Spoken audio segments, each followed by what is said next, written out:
GFQLive.tv. Hover.com, domain names made simple. Go to gfq.hover.com and get 10% off your entire purchase. You're listening to the GFQ Broadcasting Network. Check us out at gfqlive.tv. Lunatic Radio. Lunatic Radio. Lunatic Radio. This is Lunatic Radio.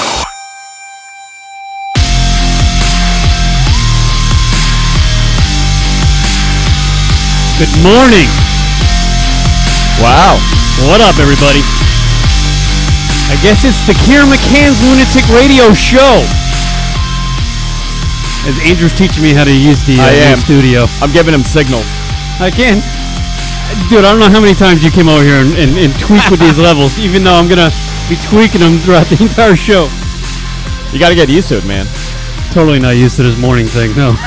It's going to take a while to get used to. We took vitamins.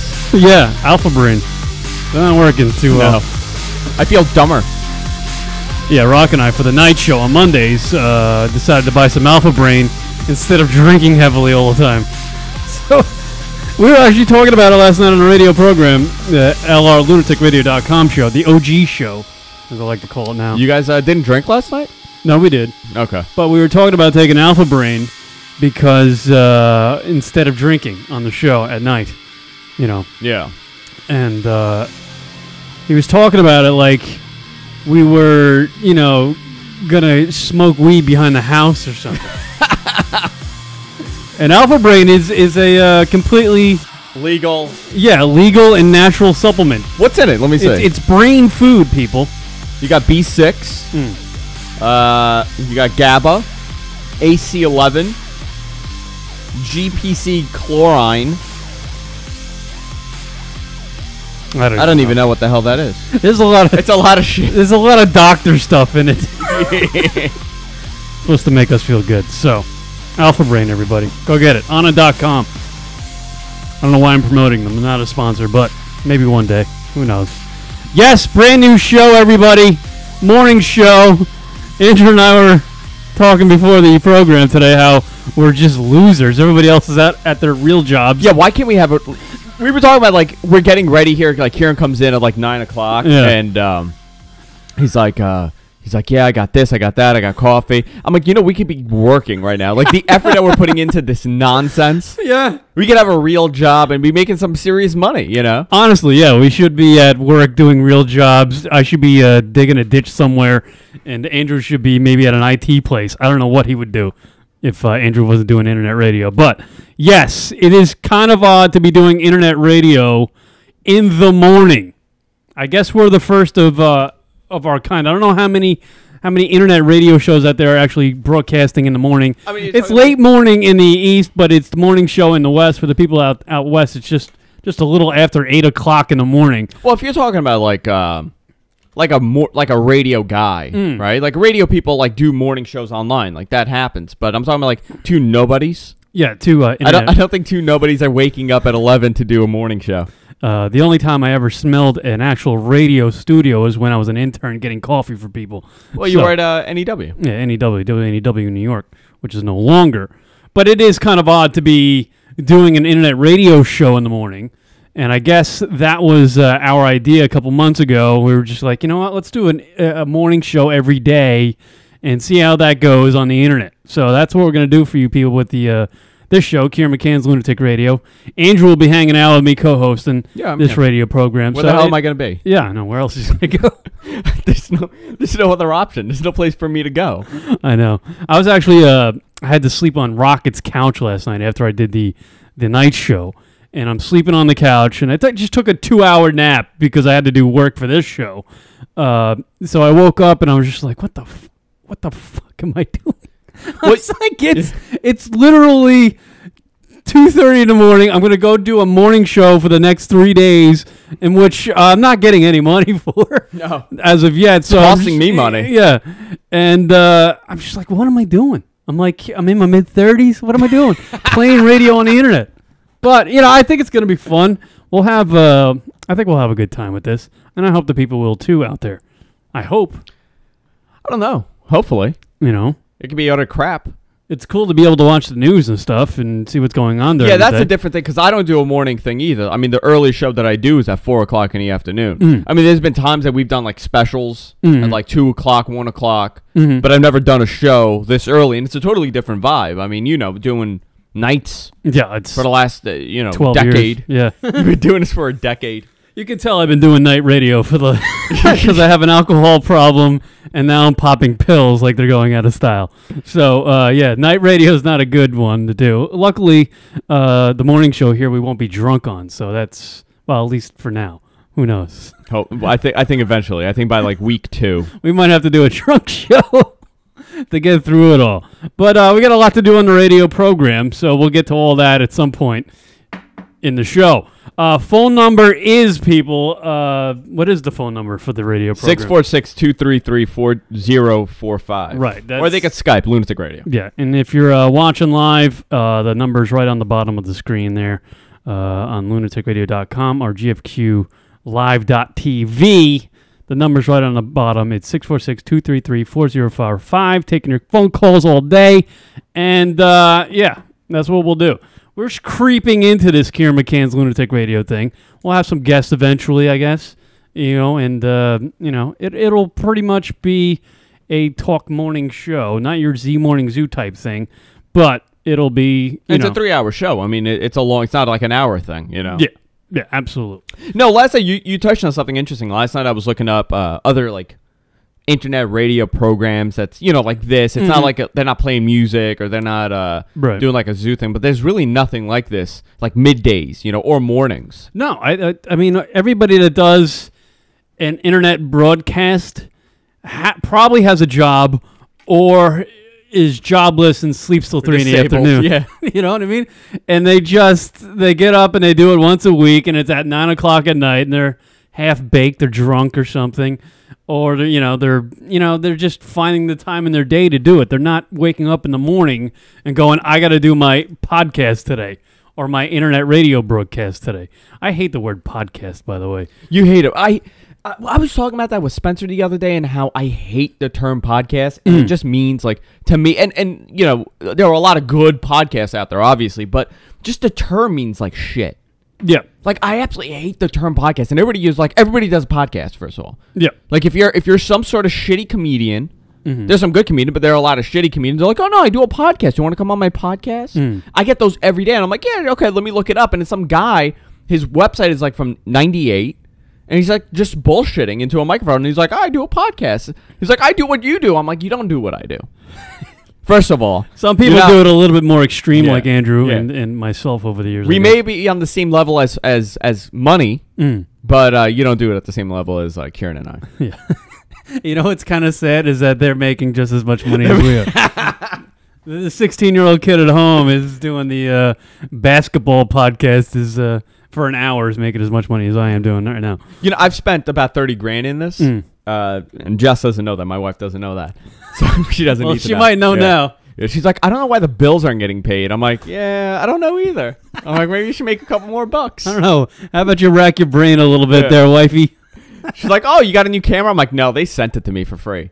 Everything, by the way, if he asks, everything was sent for free. All right. Yeah, everything. By the way, I think your wife is calling on the phone right now. She is. She is calling. She's listening to the program. Should I answer this? Yeah, why not? Go ahead. Jess, you're on the air. Oh, okay, bye. She was just going to call you out. Yeah. So I've spent about $30,000 in it, and I turn it on. I got an email request from some kid, some 16-year-old kid, lives in Dallas. He's like, I just started podcasting. Can you take a look and see what I'm doing? I look at this kid's video. I'm like, holy shit, the kid's video looks really good. And he has a good sound. I mean, like, he's doing the whole radio thing. I'm like, how much you spend on this? He's like, about $50. I'm like, motherfucker. The technology advanced, though. You know what I mean? Back in the day when I started my show, I was using old school radio equipment. It was ridiculous.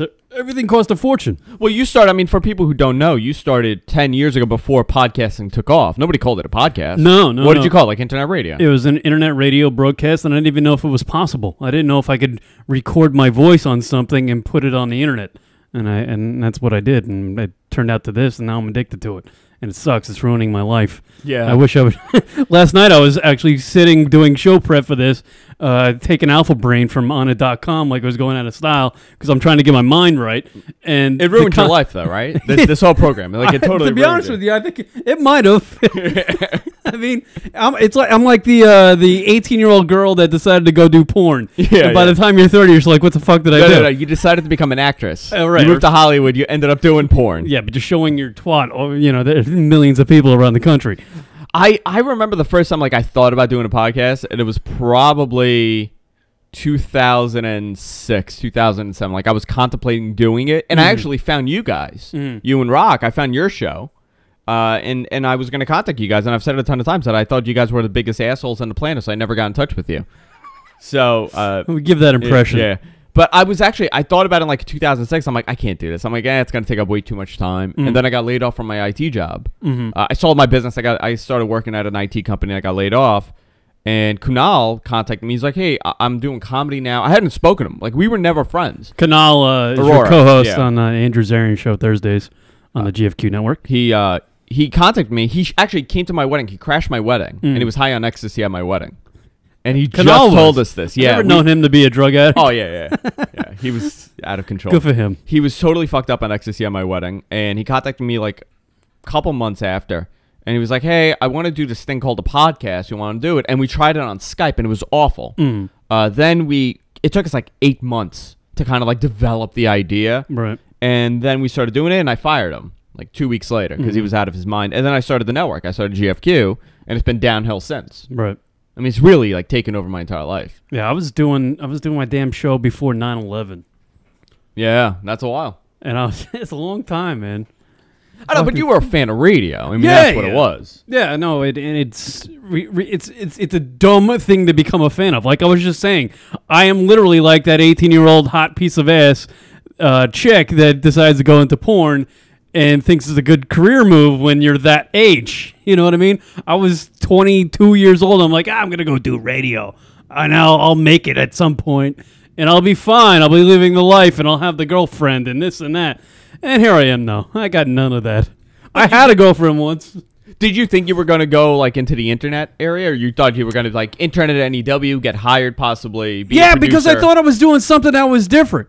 And all of a sudden, some asshole decided to come up with the term podcasting, and everybody's like, oh, everybody can do it. And then there's conventions about the crap, and then the technology took off, and that's when I'm looking at my dreams just crumbling, and my motivation to do internet radio just crumbling. I bet the worst feeling in the world is when, like, Joe Rogan's podcast gets picked up. Absolutely. And you've been doing this 10 years. He's high on shrooms during the entire process. The day Adam Carolla got fired from K-Rock in L.A., that was his syndicated morning show, and goes, you know what? I'm just going to do a podcast.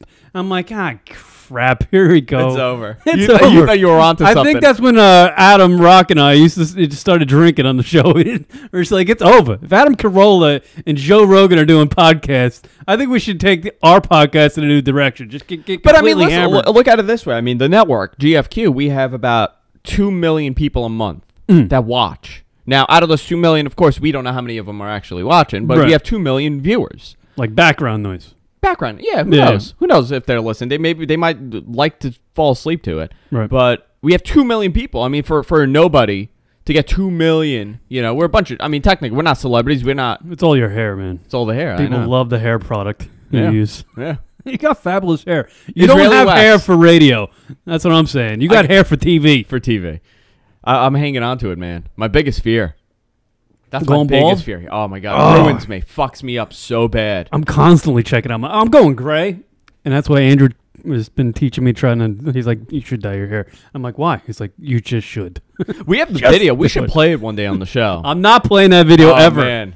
It was so good. And then there's like production value to that video Andrew's referring to. Me hammered getting my hair dyed in a shower. Yeah, last 4th of July. Yeah. It was brilliant. Yeah, we had for people who don't know, we had a 4th of July party here at the compound, and Kieran drank a little too much and possibly might have taken some pills. And the next thing I know, my wife is bathing him, and he's dyeing his hair, and she's trying to put a dress on. Hold him. on, you gotta restate. Your wife is bathing me. She put you in the shower. I mean, you had right. pants on. You I had shorts pants on. Yes, I was clothed. Yeah, and she's like taking the color out of your hair. Yeah. And then she goes, "Okay, Kieran, time to put a dress on you." And you go, "Okay." And you go, you want to paint my nails while you're at it? So she paints your nails, and she tries to put a dress, and I had to come and stop the entire thing. Right. It was getting sad. It was getting a little too out of hand. Yeah. That's the thing about Irish people. That's why I'm glad about doing the morning show, because I'm not going to be hammered doing it. You know what I mean? I'm Irish. I mean, you give any Irishman a couple drinks, they want a little bit more. Listen, I understand. I have an alcohol problem. Yeah, it's not bad. Alcohol's not bad. I kind of would like to start smoking marijuana, but the only problem about smoking marijuana, at least on the East Coast, because New York sucks, is that it's completely illegal. I can't go get one of them cards like the people in Washington, in Arizona, and California do, or Colorado. See, that's the thing about this. I mean, I'm not against it. People always say, and we had Be Real on, by the way, a couple weeks ago. By the way, he's fabulous. In his BeReal.tv. Great job, right? He does a great job. I thought that was one of my best interviews. And he's very humble, Be Real from Cypress Hill. Yeah. You would imagine him not to be, right? Yeah, I thought he might be like a little something, but he's just a nice, genuine dude. We were talking about pot, and he's like, "What do you think of it?" Off the air, and I'm like, "You know what? I'm not against pot, but I just don't feel comfortable just like driving around like to find some guy named Shlomo that's gonna sell me the pot. Like I just that whole thing is just weird to me. Like if I could go to a store and buy it, yeah, I'll smoke it, but I'm not gonna drive around. Like I'm not gonna wait. Like, oh yeah, hang on, I gotta call my dealer to get pot. Like I don't. Something about that is off. To be honest with you, I'd much rather smoke marijuana and quit alcohol completely, because alcohol to me is way worse. It destroys your body. It makes you lazy, and I feel like if I could legally buy marijuana, I would definitely choose that over drinking a 12-pack of beer. You know what I mean? Because I feel like I'm not gonna be smoking 6 doobs in a row. You know what I mean? I'm gonna get a little bit high, watch a little bit tube, and go to sleep. Take a little nap. Yeah, you know that's what I fine. mean? Yeah. I'm not gonna drink 6 beers and go, crap. How do I get to the store to get more? Yeah. You know what I mean? Alcohol is so much worse. I'd much rather smoke marijuana if I had the choice, but apparently I don't. We don't here in the East Coast. Jersey, you can.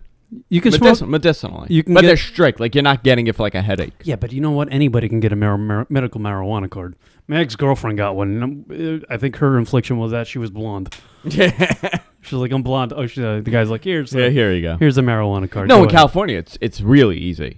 Yeah, I know. Anybody could get one. You have like a little scratch on your shoulder, you can go get a medical marijuana card. They hand them out like they're, flyers. Really? Yeah. They really do. All right, it's the Kieran McCann LunaticRadio.com show. Or actually, it's the Kieran McCann Lunatic Radio show. I should get rid of the .com there, right? Yeah. And this is the program, people. We're creeping into this show's existence, right? Hopefully, we have 2 months. 2 months. Yeah, the boss is gonna can it in 2 months. To and we get don't this do it. ball rolling. Yeah. Yeah. You know what I love about the New York Post, by the way, today? As you know, today is Valentine's Day, everybody. Happy Valentine's Day. If you're not out there, I mean, there we go. yeah, little Barry White. Today is Valentine's Day, so happy Valentine's Day to everybody out there who has a significant other. What are you doing for the wife tonight? We're not going out. Like we try. Like we used to go out and like do the whole thing, but we're not going out. We're getting a bunch of candy and food, and we're building a fort because we're 3-year-olds. You're building a fort? Yeah, a fort. And this is the thing you guys are going to... What are we going to do? You're going to sleep in the fort tonight? We're going to sleep in the fort tonight. And have a little... And bang it out, yeah. We're going to bang out the fort. You're going to bang it out in a fort? Yeah. What are you, children? Yeah. I don't all right. Nobody gets it, I know. Is it like something you guys, when you first started dating or something, you banged in a fort or something? No. I was drunk the other day, and I'm like, you know what's a great idea? We should build a fort. And she's like, yeah. And what are you going to build a fort in the house here? In the bedroom. In the bedroom? Yeah. Like on the... Not even on the bed, just on the floor? Bed. No, we're going to build it around the bed. Oh. Yeah. No, it's the most ridiculous idea, and I'm sure I'm not going to do it. No. So we're staying in. Yeah, we're staying in today. Yeah. But you do I mean, in other are usually a romantic guy. Celebrate. Do you like Valentine's Day as a man? I've become less romantic. I think every guy does, you know. I think every guy could understand that. Like, as the longer you're with someone, like, the less you put effort. I'm giving 0 effort at this point, and she actually texted me. She's like, "What do you want me to pick up for tonight?" Right. So she's getting it, whatever we're getting. As you're home playing radio. As I'm home playing radio, and she's out working. Yeah. No, we're probably gonna get dinner and stay in tonight. I think most men are in agreement that Valentine's Day is completely just a sham. It's a sham holiday. You know how many fights are happening tonight?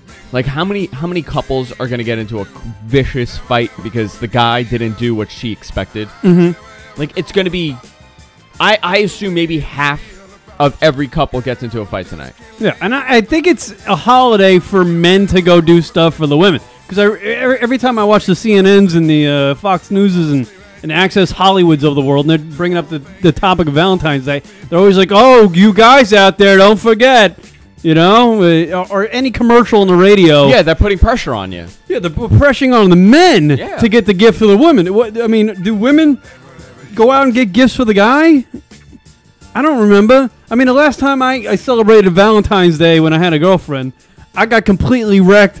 And at 11 o'clock at night, I bought flowers from 7-Eleven, and I gave them to her. I said, they were dead. "Hey, honey, let's go home and make some love." I mean, that's how romantic I get on Valentine's Day. I think I like to boycott it, and I think that men are getting screwed on the Valentine's Day thing. Oh, it's such a bullshit holiday. It is. I mean, it's. I don't understand like how. Like, people are like, women are like, oh, you know, the feminist movement and women's, women are equal, but like, they still like this shit. Mm-hmm. They still like the Valentine's Day. Right. And they expect it. Mm-hmm. Yeah. I'm lucky Jess doesn't give 2 shits about it. Good. Yeah. That's a good chick. I had a girlfriend. If you're in love with somebody, you should love them every day and tell them every day, Jill. You don't need a fucking You don't need it one day. It's a corporate crappy holiday. I had one girlfriend that she was like one of those maniacs with this shit. Like, every holiday needs to be like 6-month anniversaries and like crazy stuff. And I just broke up with her like the day after Valentine's Day one day because she was like way too like crazy with this shit. Like, she's like, "You didn't buy me chocolate." Like, we went out to dinner. Yeah. I got her a card. I got her flowers. She's like, "But you didn't buy me chocolate." People are checking into the chat room. Yeah. I miss Soundboard Rock. Yeah. People are missing Rock Adam, who co-hosts. It's Rocket. Everybody knows Rocket. Hosts the night show on Monday. Yeah, I miss him. Yeah, but I'm not a fan of this holiday. There. What have you done? Like, what do you do generally? Like, when you have a girlfriend, like, what do you do on Valentine's Day? I tell her I love her, go out to dinner, do a little something like that. But I'm just, I'm not like preparing a nice gift and like a whole, I'm not decorating the apartment with fucking, flowers and crap. It's just. I've done that. I mean, we've all done it. It's like every 2 months we need a holiday, so they just horseshoed in Valentine's Day in the middle of February, and we have to go celebrate it for some reason. If you love somebody, you got to tell them you love them every day. Show them you love them. Do something. What if you don't love them? Then don't. Yeah. Just say, screw you, bitch. I'm but you know what, though? I'll tell you something. A lot of guys benefit from this day, because can you imagine how many like married couples there are that don't get laid? Like, guys that don't, they're just not putting out. Yeah. And now they know tonight they're going to get some. Yeah. It's going to be awful, but they're going to get some. Right. They're going to They've been waiting for this day for an entire year. Oh, so like married couples have sex. There are married couples out there that have sex just on Valentine's. Yeah, like she doesn't want to bang them, but like she knows today's the day. Right. Like the birthday and today. Yeah. Like, that's what today is, really. Like, that's how the guy benefits from this. Maybe a little Hummer or something. Yeah. The steak and blowjob day. Do you know about that? What's steak that? and blowjob day. The steak and blowjob day. Steak and blowjob day. Yeah. When is that? Is that today? Next month. Yeah. Today, actually, not only is it Valentine's Day, but it's also National Condom Day. Is it? Yeah. Whew. So you can get free condoms, I think, if you just want to roll out. It's a lot of pressure on this go to, this day's a bad day to be a guy. Because not only do you have to do things for your wife, you also have to bag it. What do you do? Well, what are you planning on doing tonight? Me? Yeah. I don't know. I was just going to give props to the New York Post because this is my Valentine's Day gift. They put a hot chick on the front cover. A bottle of gin and just whack one out. You know what? I might try to find some Valentine's Day porn or something if that exists. I've never looked it up. You know, I'm sure the sites out there will be celebrating. Maybe some Valentine's Day porn. Usually around Christmas, I always like to look for a Christmas porn. At least a chick wearing like a Santa hat or something. You know. I was reading last week how today is one of the busiest days for escort services. See, that's sad. Yeah. See, why would you do that? No, you know what? It's not that sad. No, it is. I don't find it that sad. I got a friend, and this guy constantly hired, and good-looking guy, successful guy. He gets smoking hot escorts. I mean, I'm talking like tens. Right. Like Ashley He's Dupree's. shelling out a lot of scuttle for that. Yeah. Though. Oh yeah. Like probably like $3,000 for the day. Why would you? I mean, if you got the money to do it, if you got the money, you do it. Yeah. This guy just justifies it as I spend the entire day with them. It's like having a girlfriend. They go home after that. Mm-hmm. So rather than spending the $3,000 over 3 months, I could just do it in one shot, and I don't have to deal with the headache. Right. But he got smoking chicks, and like for holiday parties and stuff. He brings them to for his like job. functions. Yeah, he brought one to my house for he brings a barbecue. hookers to a job. Yeah. Why would you do that? And I'll tell you, like I met one of them, and this girl was just like everything you would want. She was smart. She was involved. Like she was helping out, like in the kitchen. She couldn't be that great. She's hooking. She's hooking, but she's making $3,000 for one day. Why not? She'll be. Yeah, I know. I understand. $3,000 for one day, but I mean, she's still. And hooking. she doesn't talk about it. Like she's like, "Oh, I'm in school. Right. I'm becoming a doctor." Like she gives like I forgot. She what tells it was. herself that to make herself feel better. No, but she was really in school. Oh no, absolutely, I agree. And but you still are hooking. Yeah, she's getting banged out tonight. That is the ultimate sad thing, though. Yeah. I mean, on Valentine's Day, you're gonna go get a hooker. Yeah. Just take a break. Don't be that guy today. Don't be that guy.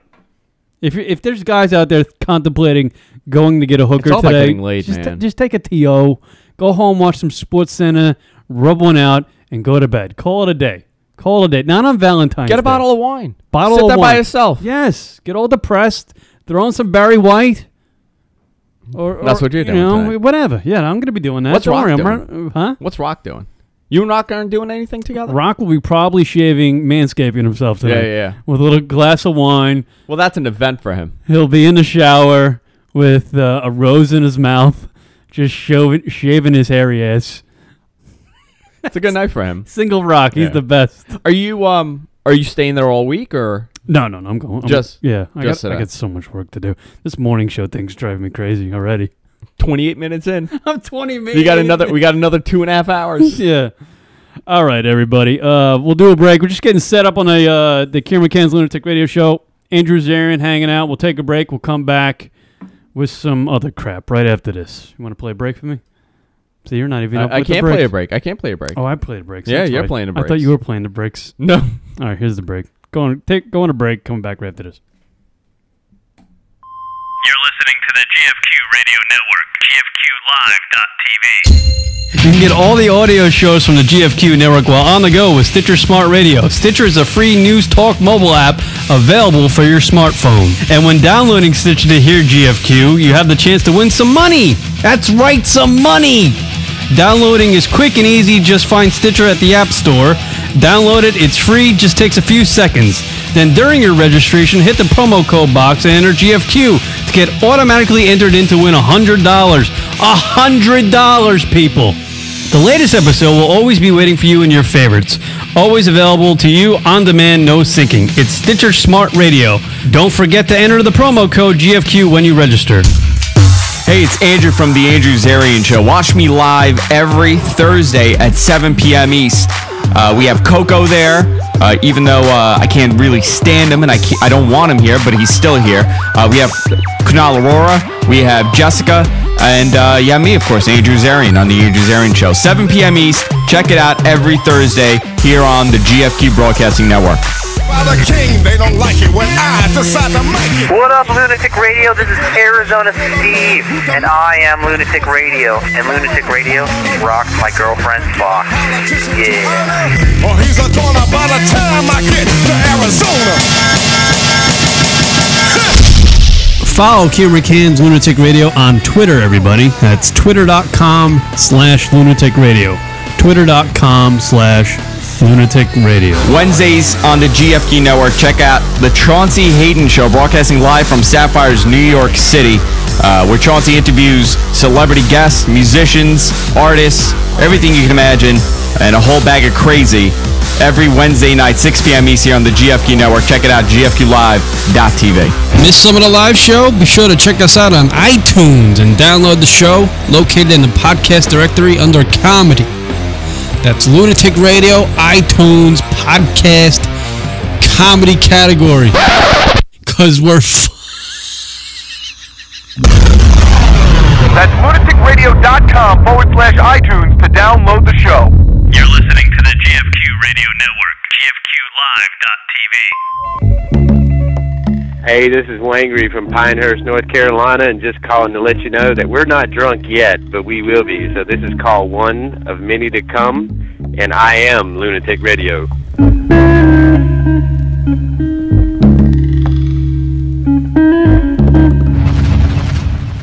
Tuesdays on the GFQ Network. Check out What the Tech with Andrew Zarian and Paul Thurrott as they discuss what's happening in technology. iPhones, iPads, Microsoft, Apple.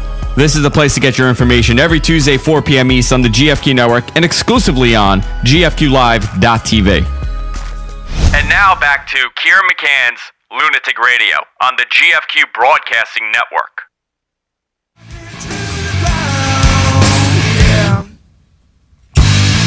What up, everybody? Kieran McCann's Lunatic Radio, creeping into the beginning of this radio program. Andrew Zarian hanging out. Hey, guys. Do we even have email addresses set up, or should I just do the other one? We set one up, didn't we? I don't remember. I think it's lunaticradio, gfqnetwork.com. Yeah, well, all the Twitters are the same, and the Facebooks. We got Facebook.com/Lunatic Radio and Twitter.com/Lunatic Radio. It's Lunatic Radio, gfqnetwork.com. Yeah, and we're there too. I gotta figure out all that stuff. There's so much stuff I need to figure out doing this damn show change. We spent like 15 hours last Tuesday doing this. Yeah, and talking about it for weeks. Well, yeah, talk is cheap, but you know, we've been talking about it for so long, and I didn't realize how much of an undertaking this is. This is a complete undertaking. And I remember talking to Ben Sparks, who used to actually produce one of the top radio shows, and still one of the top radio shows in the country, or you know, in America, the Opie and Anthony show. And I was telling him, I was like, yeah, I'm thinking about doing 4 days. And he's like, dude, you don't understand how hard that is to do. And well, I'm finding out now. Little sleep, no sleep. I'm gonna get doing this, and it's different because I can't just go on the air. I can't just go on the air and do the show and say goodbye and go home and relax. I got to go home and do 8 hours of freaking other work and then prepare for the show. Yeah. Yeah. Andrew's, and I'm on camera, so Andrew's got to teach me how to. I do, because you're clipping a little. Oh, I am? What was that? Yeah, you don't I don't know what clipping is. You don't need to be close to the mic. You don't need to be that close. Oh. Yeah. I like to hear myself, though. Yeah, you're like deaf, right? You can't hear shit. Yeah, no. I do like to hear myself. I got ringing in my ears from doing all the shows. Constantly. Well, just ringing. Your headphones are too loud. I know. It's a problem. You got a problem. No, last week we were doing recordings for the show. Yeah. Well, that's what I wanted to get to. Yeah. We're doing all this production for the new radio program, and I need. I mean, we did like how many hours? We sat here for a while. 12 hours. Yeah. We did a lot of prep work. You got to do all the the liners. You got to do the stingers. You got to do voiceovers for plugging other shows and all this other stuff, and it's a lot of work. And we don't have that much. I mean, even need more, which is ridiculous. Yeah, I mean, we put like 10 hours and we only have like 3 minutes of commercials. I know. Yeah. And today I'm going to be playing the same commercial over and over again because I don't have enough. But we have some outtakes. Outtakes are always fun. And who was it? Our buddy there in Detroit? Suncast. I'm gonna play mine first. All right, do you play yours? Because that's Andrew great. Andrew had a couple fuck ups, and by the way, you've been doing this 10 years. Yeah, and no, I can't do. I clearly can't read copy because I can't read. That's why I'm taking the Alpha Brain. All right, here's Andrew screwing up, doing production for this dumb radio show. Tuesdays on the GFQ Network, check out What the Tech with Andrew Zarian and Paul Thurrott. They discuss everything happening in technology, everything you need to know, and everything we know, and I have no idea where I'm going with that. So, bullshit, exclusively on the GFQ Network. That should be the catchphrase. There was the thing. Their catchphrase and a little bit of honesty at the end of that clip there. A lot of bullshit, exclusively on the GFQ Network. Isn't that what this network's all about? A little bullshit. 13 shows of bullshit. 13 shows of bullshit. I don't even know what I'm talking about. Like, I'm doing an ad for the tech show, and half the time I'm just making it up as I go along. I know. I've sat here. People send me messages, and they're like, "Yeah, that was really insightful what you're saying." I'm like, I don't even know what I was saying. I'm just making it up. Yeah. To be honest with you, I can't remember the last year of radio I've done. Bullshit, exclusively on the GFQ. Well, that reminds me. Yeah. Bullshit. Yeah, you guys have been with us for a year. I can't even tell you one thing that I remember from your show. Thank you, Andrew. You've been paying attention. I have. What is this? This is me fucking up? Yeah, I think that's here's outtakes of me. Here we go. Stitcher Smart Radio. Listen on the go via the Stitcher Smart Radio. Listen. Fuck. I don't have an announcer voice. Stitcher Smart Radio. Listen on the go via the Stitcher mobile. For more information, go to stitcher.com/GFQ. / or back. Try it out. Fuck everybody. Just say slash. I got a little cocky. I was like, I'll add another word in there. God, I suck. And actually, just fuck everybody. Yeah, I know. Yeah. That's really. And that's how you ended it. Yeah. You're like / I'm like / Yeah, there's actually a lot more of that too. How long did it take you to finish everything up? Because like that's it edited. That took about 20 minutes. Yeah, no, I've done little 30-minute promo reads that have, when I get the raw file to edit down, it's like 9 minutes. Jesus. And I have to find all the clear lines in there because I'm just being self-deprecating the whole damn time. You know what I mean? Takes a lot of work, man. You know what I love about the New York Post, though? It's awful. The New York Post in New York is an awful obviously paper. It's the New York Post, but no, it's not an awful paper. What's great about the New York Post is that always on page 3 they put some eye candy, and today they put big fat tits. What are they? Tits. Barking mad at garden. Yeah, but I'm not even. I'm not even reading the article. It's just never date a guy who doesn't love dogs. It's a chick with huge cans who has a nice fat T-shirt on. About dogs, I'm not reading it's just boobs. The New York Post, like I read it to be ironic. Like I read it for irony because it's not really a paper and it's not really words. Right. It's just letters put together. Actually, when I read the New York Post, I actually find typos in it all the time. Oh my God, it's one of the worst. Like, and people think like, we have the Daily News, we have Newsday, which Newsday is Long Island. The Daily News, the New York Post, and the New York Times. Yeah. Right, those are the big ones. The New York Post, like for years, I thought the Daily News was bad. The New York Post, by far, is one of the worst newspapers I've ever read in my life. Yeah, to be honest with you, it's like I'm writing for it. It's just Chauncey Hayden's a writer for the New York Post, so that says a lot. Oh, there you go. Chauncey Hayden, his interview with me, he spelled my name wrong 3 times in the article he wrote about me. Honestly, and he's your friend. Zerien. He replaced the A's with E's constantly throughout everything. He wrote the as THA. Really? Yeah. I mean, I think he might have a problem, but the New York Post is by far one of the worst papers in the world. I was reading an article. It was about like a water main that exploded, and they just couldn't explain what happened. Like it was almost like the guy, they told him to write a paper and didn't tell him what it's about. Right. Like they said, like, write about an explosion. We're gonna guess what it's about at the end of the article. And it was about a water main, but like it made no sense. And the guy he goes, well, things exploded. That's how that was like the title. Things exploded. I'm like, that's a New York Post. You're not getting a whole lot. It's not the Wall Street Journal. Yeah. What is going on? Is Whitney Houston? They're still doing I'm watching CNN as Andrew's talking to me. They're still covering Whitney Houston. Apparently, she's back. She's dead. She's still dead, people. But she's back. They flew her body back to New Jersey. Yeah. Why? Is she from New Jersey? Yeah, she's from Jersey. I thought she was from... for some reason, I thought she... Oh, obviously the name Houston. I thought she was from Texas. I'm a dope. This is the reason why I am doing. Are you from McCann? Are you from McCann? Yeah. Yeah, McCann, Idaho. That's where you're from. Is there a McCann, Idaho? I don't know. Oh, you're just making stuff up. I'm like the New York Post. I'm just making shit up. What is CNN doing? What do you think of her? Whitney Houston? Yeah. Well, she's a talented singer. Yeah, but I mean the whole idea where they martyr these celebrities after they die, no matter how like fucked up they were. Yeah, but you know what? It's great for the news. The news loves. Oh, they love this. They just talk about it. AJ Hammer's going to be hammering this one in for the next 3 weeks. Everybody, Whitney Houston died in the. Shut the hell up. But be honest with you, though, yeah, she's a fabulous singer. She hasn't done anything in a decade. First of all, she's a crackhead. You know, when you started your radio career, that's when her singing career ended. That was her last. Yeah, I believe she had a single out at some point around then. 2001. And ever since then, I mean, she's just been. Well, they had that reality show. Herself. Do you remember the reality show with her and Bobby? Right. And I said it last night on one of our shows, and this is when like I knew something was totally fucked up.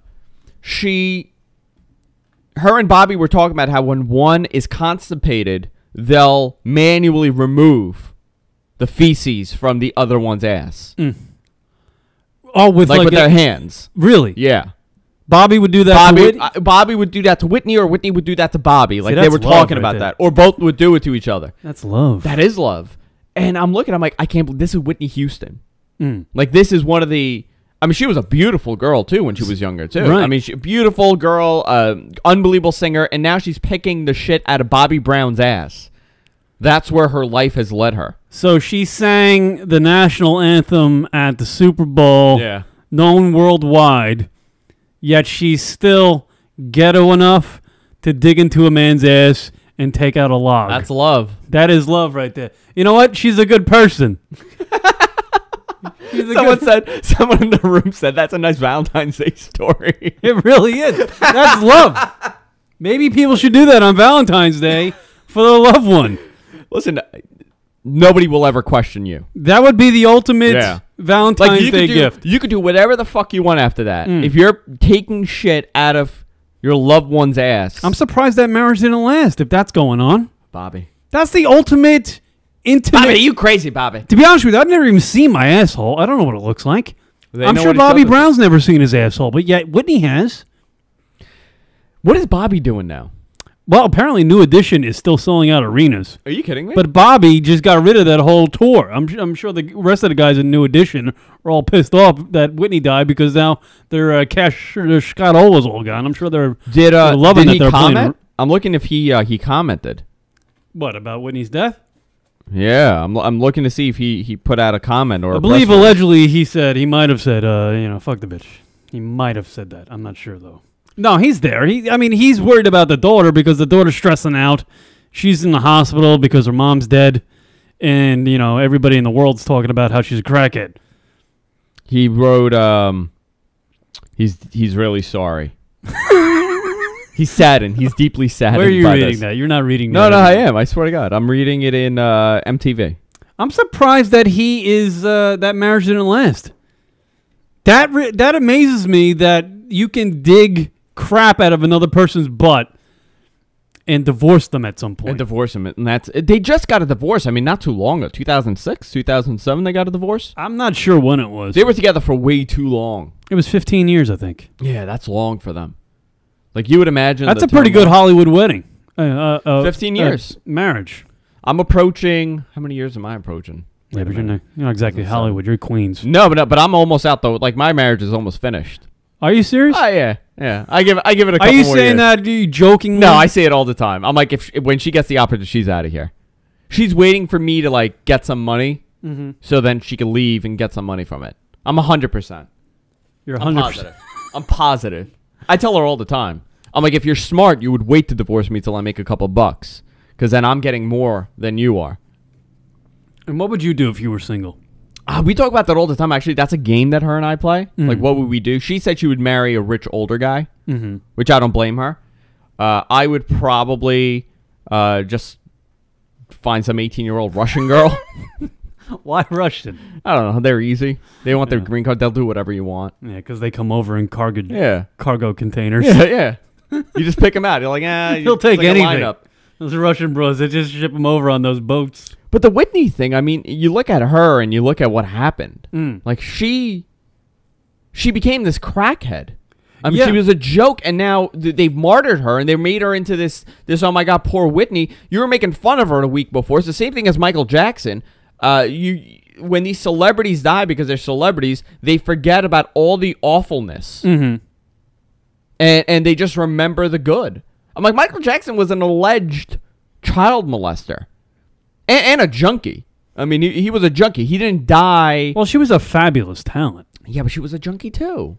She's doing crack. I know, but they're doing 50-50 on the coverage, I would think. You think so? I don't think so. Everything's poor Whitney. You know what I would do if I was... Oh, she died. It's, you gotta... I'd be like, yeah, you know what? She was a drug addict and she died. Okay. Well, yeah, it's a nice message to send the kids. I mean, please don't do the drugs. You're going to cut you half your life. And she's doing crack, too. Who does crack in 2012? Well, didn't she say crack was whack? She doesn't do crack. No, she did crack. She did crack? Yeah, I think she did Whitney crack. Houston smoked crack? Yeah, she was smoking crack. Now, she didn't die because of the crack. She died of, allegedly, it was Valium and some other benzos. Yeah, but you put crack in your body, you put cocaine in your body, dude, you're breaking your body down. You're taking some years off. And she started late in her career. Like, it wasn't like she was always doing it. She started, like, I think, like, in the 90s. Like, late 90s, she started doing the drugs. God. Like, she was already, like, 30 years old. And then she started drugs. Like, when she met Bobby, she started doing it. Who does crack? Like, you got money. Why the hell are you doing crack? Amy Winehouse, somebody said in the room. Exactly. She died, and all of a sudden, she became martyred. Amy Winehouse, and people are upset that people are saying, well, she did this to herself. She was an alleged drug addict and alcoholic, and she caused this to happen to herself. Yeah, absolutely. I don't feel sorry if you do it to yourself. You know what I mean? Like, if she was a drug... Like, Sam Kinison, by the way, he died. This guy, the great story. He died on his way to rehab.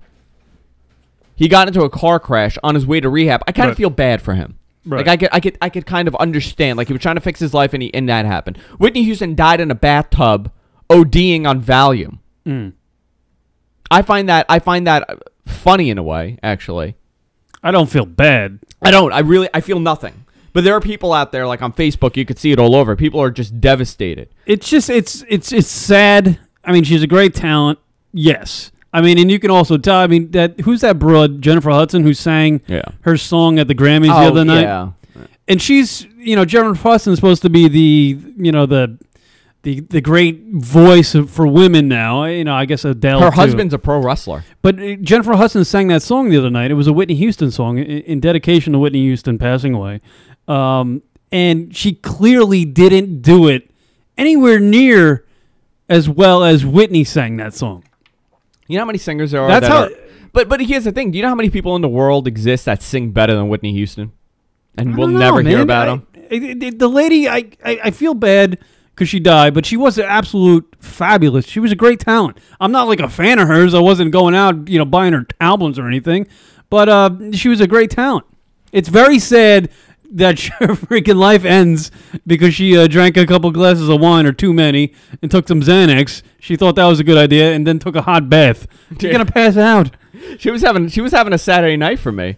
That's my Saturday night. And who are these bodyguards and all these people in her hotel room just hanging outside the door going, I don't know. She's just enjoying their bath, I guess. For 48 hours. Yeah, well, yeah, it was like how long was she dead? A good hour. Oh, that she was dead. In the bathroom before anybody knocked on the door. And what happened? Someone's like, wait, something's up? Well, she had to get ready for something. Like, she had to go into hair and makeup to get ready for some Grammy party. Well, it was a party. It was the guy, what's his name? The guy that Clyde Davis. Clyde Davis is the guy that discovered her, his party. Mm-hmm. Yeah. Yeah. And she didn't make it. Nope. She's did not. Dead. Now she's back in Jersey. Adrian Curry, a friend of the show's, said on Facebook, she was like, listen, I really don't feel bad for a drug addict to OD and die. Like, it's sad that she died, but I'm not going to go out and start being devastated over this. It's not like she got killed. And people went berserk on her. How could you say that? How could you? I mean, no. She's being honest. Yeah, right. Exactly. I mean, she's being honest about it. I don't know. Maybe I'm just totally disconnected from this. There are a lot of empty people out there. Like, I consider a lot of people empty. People that are overly aggressive with sports. Like, I like sports. I'll watch it, but I don't get nuts. No. You know what I mean? Like Joey Jets guy. Like, he'll go berserk to the point that, like, he'll like start fighting with somebody because he's a Giants fan. Like, I think something is missing. Something happened in your childhood. You're empty. Yeah, I don't get uber fans of things. Yeah, I'm like that too. Like the Giants, I'm a Giant fan. They just won the Super Bowl. Like, they won, great. And I literally forgot about it the next day. Yeah.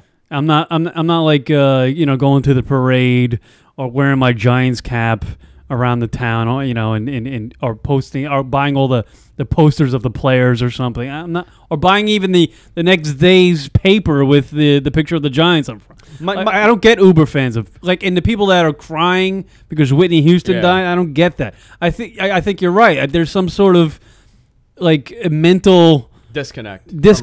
Yeah. Like my buddy Darren, he runs a 7 line, the clothing. It's a Mets clothing line, and he's a big fan. Like, he's a super fan, but he's normal. Like, he's a normal guy. Right. Like, he's not going ape shit. He's not calling into WFAN complaining about calling into W. He's actually on Boomer and Carton all the time. So he is doing that, but like, he's not screaming about the Yankees. He's not fighting with people because they don't like the Mets. Like, there are people out there that want this argument. Like, there was a whole thing where they beat up, I forgot what team it was. I think it was in Boston. They beat up like a Devils fan. Like, they beat the shit out of him. Right. Because he was a Devils fan. Like, there's something that happened to you when you were a kid, and now, like, this is where you've gone in life. Right. It's those people that also, I think, the people who are uber fans of people, they're the ones that freak out when they see a celebrity. You know what I mean? Well, it's the same thing. Like, there are people that give too much of a shit about things. You know what I mean? Like, I'm sure you get the emails. Like, I'm sure people are like, hey, Kieran, you're a hypocrite because you said you liked whatever, and now you're saying you don't. To be honest with you, I don't think people really gives a shit about what I say. I get it a lot on the tech show. Yeah. Like, and I sometimes just make shit up just to see if people are going to catch it. I guess I'm just not one of them guys that is interested in stuff. I'm just not.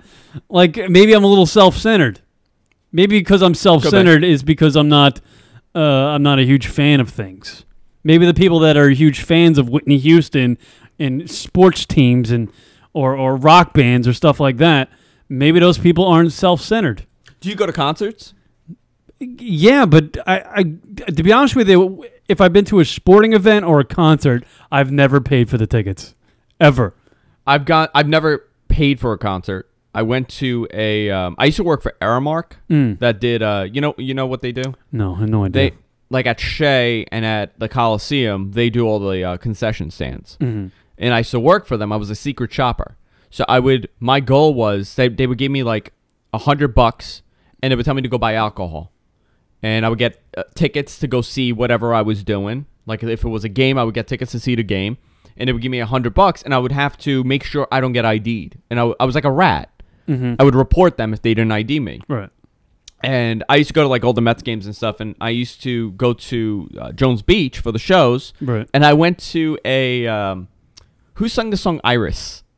Iris. Oh, that is the guy with the hair. Yeah. You know him. The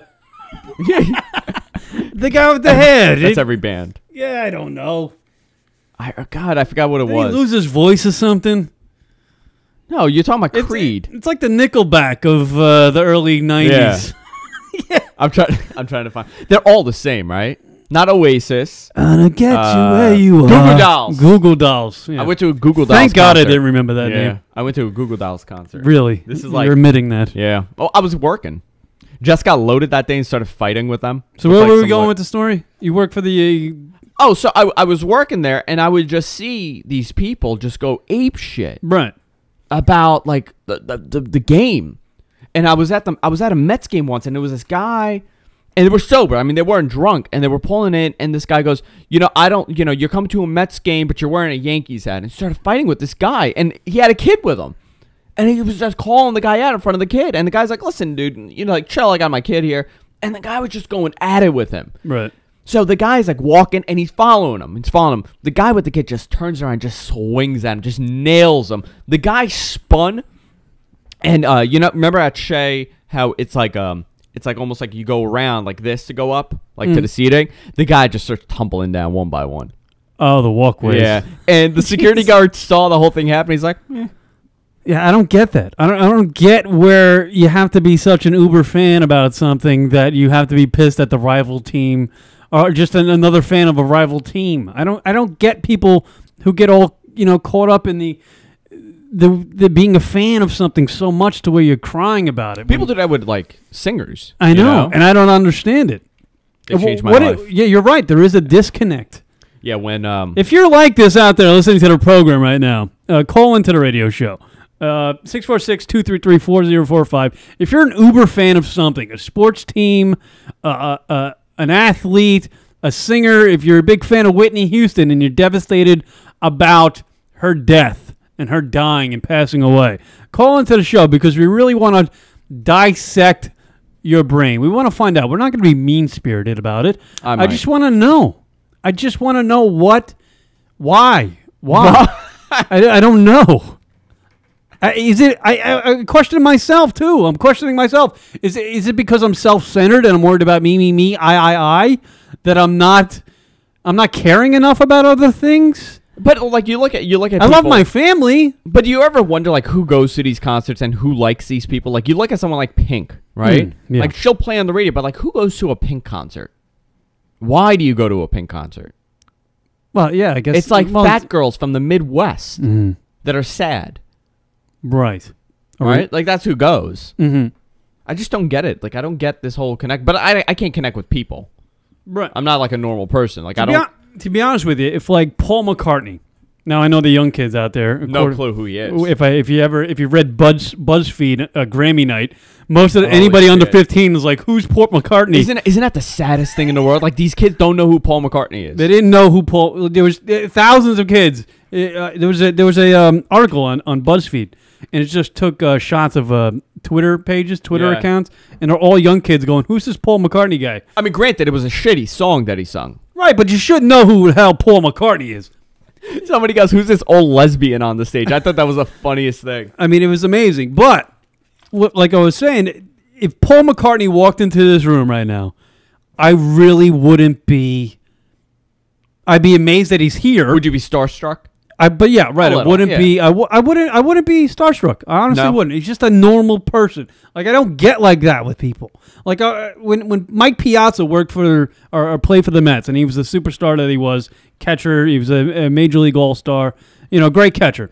He was walking down the street in Manhattan one day, and me and my buddy were just standing on the sidewalk, and I go, "Hey, look, it's Mike Piazza," and my buddy turned around and literally lost his shit.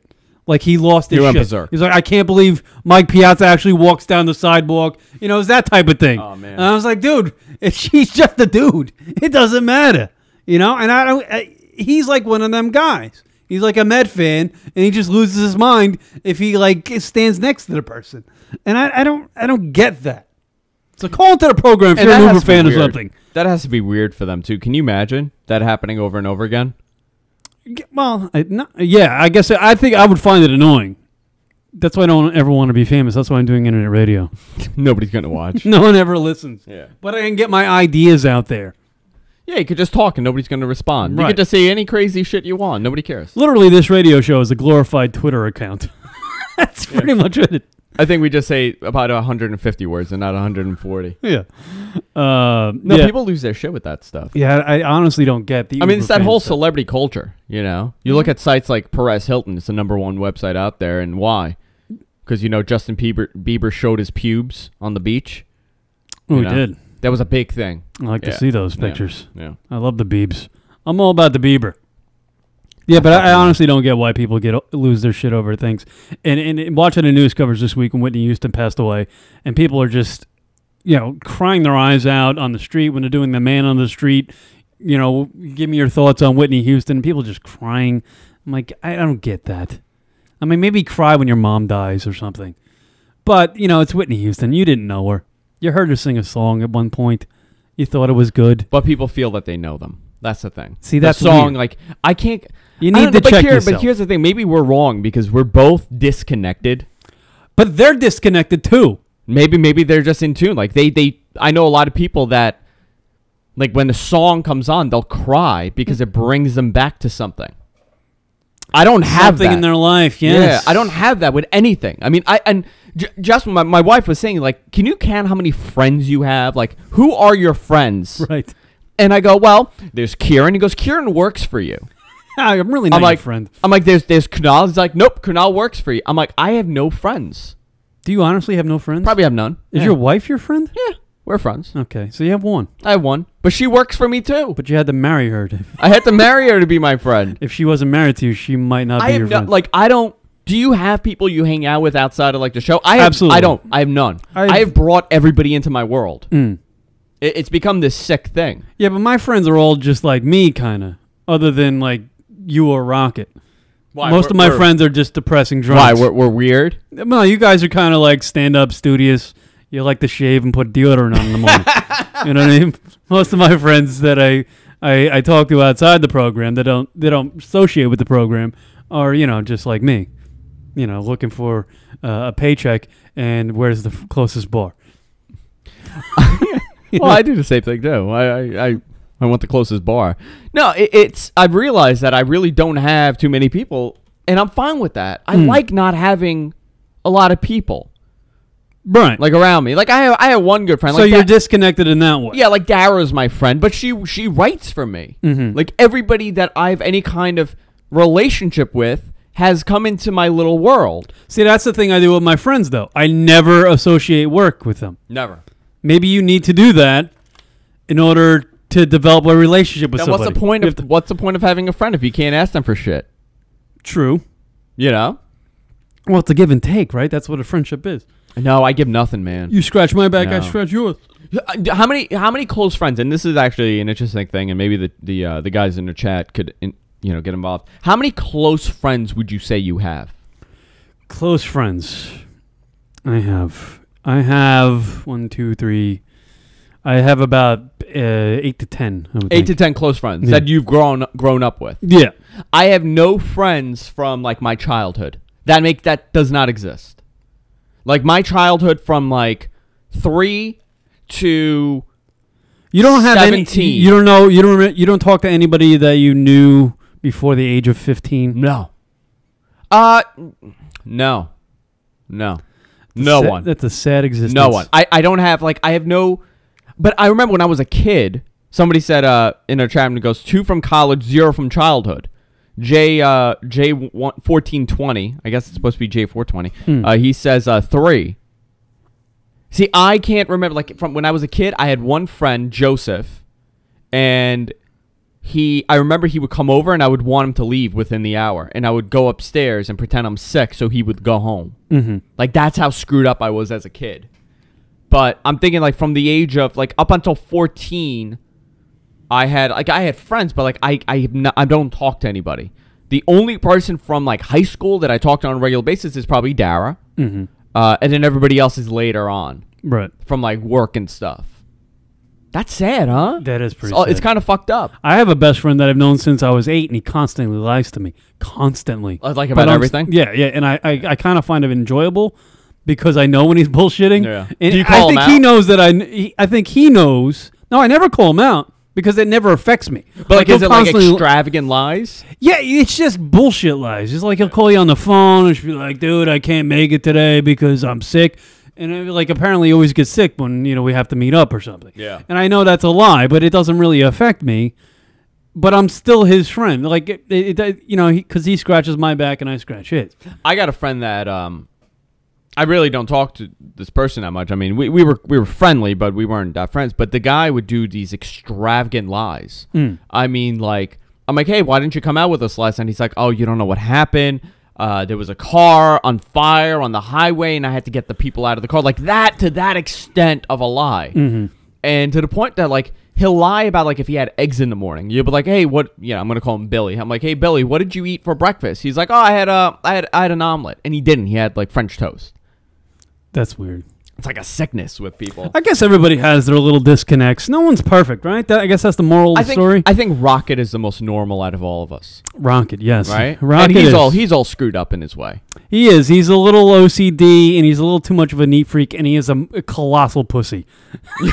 And he'll admit to that. He is a colossal pussy, but I love him. Yeah, but he has a job. Yes. No, he's very normal. He has a house. Like he's a normal guy. He's a good dude. Rock's a good dude, colossal pussy, but a good dude. And the rest of us are awful. Like Kunal is fucked up, my co-host. He's another guy. Yeah. Like he has there's nothing human about him. Like it was almost like he landed on this planet when he was like 20. But he looks studious. No. He's got a job. He's good, right? Yeah. I would think is your other co-host on the Andrew Zarian show, which is Thursday nights on the GFQ network. Coco. Oh no, is he normal? No. Because he looks like a bouncer. He looks like he's been in alleys just raping dogs and stuff. I don't know what he is. You know, he looks like. I'll tell you who he looks like. He looks like Butterbean. He also looks like. Did you watch The Simpsons when you were a kid? No. On The Simpsons, there was a Michael Jackson, but it wasn't the Michael Jackson. It was Michael Jackson from like when Homer went to jail. Right. He looks like that guy. He looks like any like overweight, like bald guy. He just looks like a maniac. Yeah. But he's not. Coco. Yeah. He looks like he's done like a 15-year stint somewhere. Yeah. On the docks. Yeah. He scares me. He's very intimidating. But he's a nice kid. He's a nice kid. But he's fucked up too. Everybody's fucked You actually rode him like a horse, and you told him that he's a donkey and to giddy up, and he started kicking his ass. And clearly, he's honestly 4 times the size of me. Yeah, 4 times, left to right, not up and down. Yeah. He's another one that's fucked up. My wife is totally whacked out of her mind. Man, it's Valentine's Day. You've been gangbusters with your wife comments today. She just annoyed me this morning. That's why. She woke me up way too early. Yeah, well, the moral of the story is everybody's a little fucked up. Whitney Houston is still dead, people, and she is going to come back to life. Good, I'm glad. People are just. I do find people that get all wrapped up in a celebrity dying, or are a fan, or just an uber fan of a celebrity, and that whole world of celebrity. People who just get all wrapped up in that. That's a little weird, and you're right. It is a disconnect, but in turn, maybe you and I and guys that are on the radio or people that are just a little too self-indulgent, maybe we're the same way. We're just the opposite. You think you're selfish? I think I'm selfish in a way. Yeah, I'm 100%. I think the only people that I'll ever cry about passing away or that I care about as much is members of my family. Have you ever cried with somebody in any relative or friend dying? Like, have you felt bad? Because I'll tell you something, and it's sad to say this, but I've never felt anything with anybody dying. Yeah, no, I was just about to say that. I mean, I've had grandparents die and stuff like that in my family, and I've never cried over that. Yeah. But maybe it was just because I was too young. And I never even felt bad. I mean, I understood that they died. They're not going to come. My parents didn't come into the room and go, hey, Grandpa went away to the grandpa camp. Yeah. They didn't give me that speech. They told him he died. He had a heart attack. The grandpa camp, huh? Yeah, the grandpa camp. Yeah. What is it, like a tuberculosis colony out in Staten Island? It's where grandpas go to just chill out for the rest of their lives. It's like a farm colony. Yeah. But, no, I have not. But I'd imagine, obviously, if my mom or dad passed away, brother passed away, sister passed away, yes, I'm crying. And I think that's the only people in my life that I would feel that way to. I mean, if I'm a big fan of Filter. If Richard Patrick passed away, I'd be like, that sucks. I liked him. You would be upset. Yeah. And there's a guy, I have his phone number. I mean, we've talked to him many a time on a radio program. I don't know. But I'm an uber fan of that bandy. I'm an uber fan of his. And that I don't understand why people cry. Is it a woman thing? No, I don't think so. I cried when my cat died. That fucked me up. Like that says a lot about me. Well, that's a whole different story because people care way too much. Like I'm like that. I've actually I've had grandparents that died, but when my dogs have died, family dogs destroys have died, you. Yeah, it destroys me, and I almost come to tears. I get, and this happened like as I got older, I get really emotional during TV shows, and I attribute it to all the Percocet in my system, but I get really emotional to like I'll start getting teary-eyed like when somebody dies in Grey's Anatomy. Really? Yeah, like weird, like some weird shit started happening. Like, and it was like spot on. Like I turned 21 and it started happening. Like weird. Like I would just watch something and I would get really emotional over what's happening. It's not even like a big deal. Right. Like Napoleon Dynamite. I told the story. I was could have been I was really high from the night before. I had pop brownies. I didn't know they were pop brownies until like I swallowed like 4 of them. And and somebody said One Tree Hill. Yes, I get all fucked up on One Tree Hill. That show fucks me up so bad. I can't even begin to tell you. Honestly? Yeah, I swear to God. I don't know. It's anything. Like, so I was watching Napoleon Dynamite, and during the high school prom scene, when Forever Young played, I started crying. Like, I started getting teary. No idea why.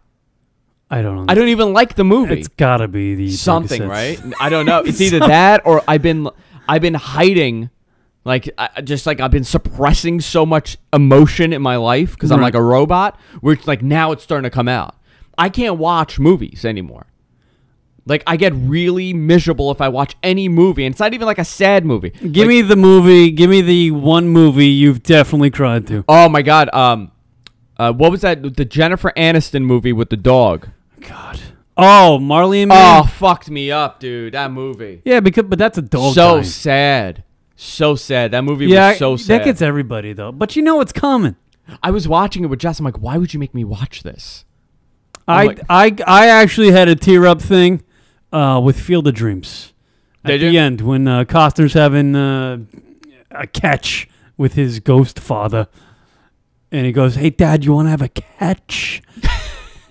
You should be like, "No, I'm dead." Brought me back to my childhood, you know. Fucking dead. My dad brought me out in the backyard. He's had a couple glasses of wine. He said, "Hey, kid, you want to throw a ball around?" Throws a ball at your head. Yeah. Throws a rock at me. I don't know. Dad, that's not a baseball. That's a rock. No, it's any show with me. Anything. I mean, it doesn't need to be it could be House, and I'll get fucked up during it. And that's why I stopped watching shows, because I can't figure out what the hell's going on. I don't know, man. That's a little bizarre. Yeah. I've never watched. Somebody said The Notebook. I've never seen The Notebook. Yeah, that's a broad thing. Broad's only. If you're crying to The Notebook and you're a man, just cut your penis off. How many guys are watching The Notebook tonight? Oh, probably. Oh, with my the girlfriends. God. That and Titanic, 2 of the worst movies ever. Why would you watch Titanic on Valentine's Day? It's a romantic movie. The guy dies. Maybe I'll watch that Valentine's Day movie tonight. Oh, that's by yourself? Yeah, by yourself. I'm a big fan of Ashton Kutcher. just whack one off to Ashton Kutcher. Yeah. Well, isn't that broad in it? The one that used to be hot? Jessica Alba? No, the girl from Grey's Anatomy is in there, too. She's a smelly bitch. Oh, and the bro with the forehead. Yeah, what's her name? She's married. We know nothing about these celebrities. We're like, yeah, the bro with the forehead. And I took Alpha Brain today. Yeah. I'm telling you, I think that thing slowed us down. I think I need a brain to take Alpha Brain. Someone in our chat room says, I teared up to the ending of Return of the King. I think it was the music. Return of the King? I don't even know what that is. I don't even know either. Is that a play? In high school, I used to juice up. I used to do steroids. So I was like 210. Like, I was like a monster. No wonder why you're an emotional nutcase. I know. And in the car, I would listen to Howard every morning, and then I would just put on, like, if Stained came on, right? I would start crying in the car to Stained. Like crying to Stained in the car. Because those are songs that remind you of your day or your mental capability or remind you of your insecurities in life. That's why you're crying. Could be. Yeah. Aaron Lewis. It's just like those people that, listen to those songs in the cars. Yeah. And it reminds them of their past, and they get all sentimental. And then they turn into an Uber fan of that but person, I'm on drugs. and they cry when they die. I'm on drugs. What's their excuse? It's true. You have a good excuse. You're on drugs. Yeah. That's the only good excuse. That's the only logical explanation. Yeah. All right. We'll take a break. Come back more. Kieran McCann's Lunatic Radio right after these words, people. You're listening to the GFQ Radio Network, GFQLive.tv. You can get all the audio shows from the GFQ network while on the go with Stitcher Smart Radio. Stitcher is a free news talk mobile app available for your smartphone. And when downloading Stitcher to hear GFQ, you have the chance to win some money. That's right, some money. Downloading is quick and easy. Just find Stitcher at the App Store. Download it. It's free. Just takes a few seconds. Then during your registration, hit the promo code box and enter GFQ to get automatically entered in to win $100. $100, people. The latest episode will always be waiting for you in your favorites. Always available to you on demand, no syncing. It's Stitcher Smart Radio. Don't forget to enter the promo code GFQ when you register. Hey, it's Andrew from the Andrew Zarian Show. Watch me live every Thursday at 7 p.m. East. We have Coco there, even though I can't really stand him and I don't want him here, but he's still here. We have Kunal Aurora, we have Jessica, and me, of course, Andrew Zarian on the Andrew Zarian Show. 7 p.m. East. Check it out every Thursday here on the GFQ Broadcasting Network. The king, they don't like it when I decide to make it. What up, Lunatic Radio? This is Arizona Steve, and I am Lunatic Radio. And Lunatic Radio rocks my girlfriend's box. Yeah. Oh, he's a donor by the time I get to Arizona. Follow Kieran McCann's Lunatic Radio on Twitter, everybody. That's twitter.com/lunaticradio. Twitter.com/lunaticradio. Wednesdays on the GFQ Network. Check out the Chauncey Hayden Show, broadcasting live from Sapphire's New York City, where Chauncey interviews celebrity guests, musicians, artists, everything you can imagine, and a whole bag of crazy. Every Wednesday night, 6 p.m. East here on the GFQ Network. Check it out, gfqlive.tv. Miss some of the live show? Be sure to check us out on iTunes and download the show located in the podcast directory under Comedy. That's Lunatic Radio, iTunes, podcast, comedy category. Because we're That's lunaticradio.com/iTunes to download the show. You're listening to the GFQ Radio Network, GFQlive.tv. Hey, this is Wangry from Pinehurst, North Carolina, and just calling to let you know that we're not drunk yet, but we will be. So this is call one of many to come, and I am Lunatic Radio.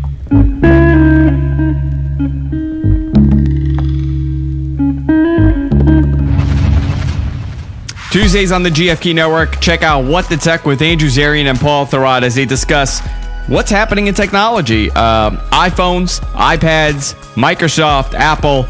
This is the place to get your information every Tuesday, 4 p.m. East on the GFQ Network and exclusively on gfqlive.tv. And now back to Kieran McCann's Lunatic Radio on the GFQ Broadcasting Network.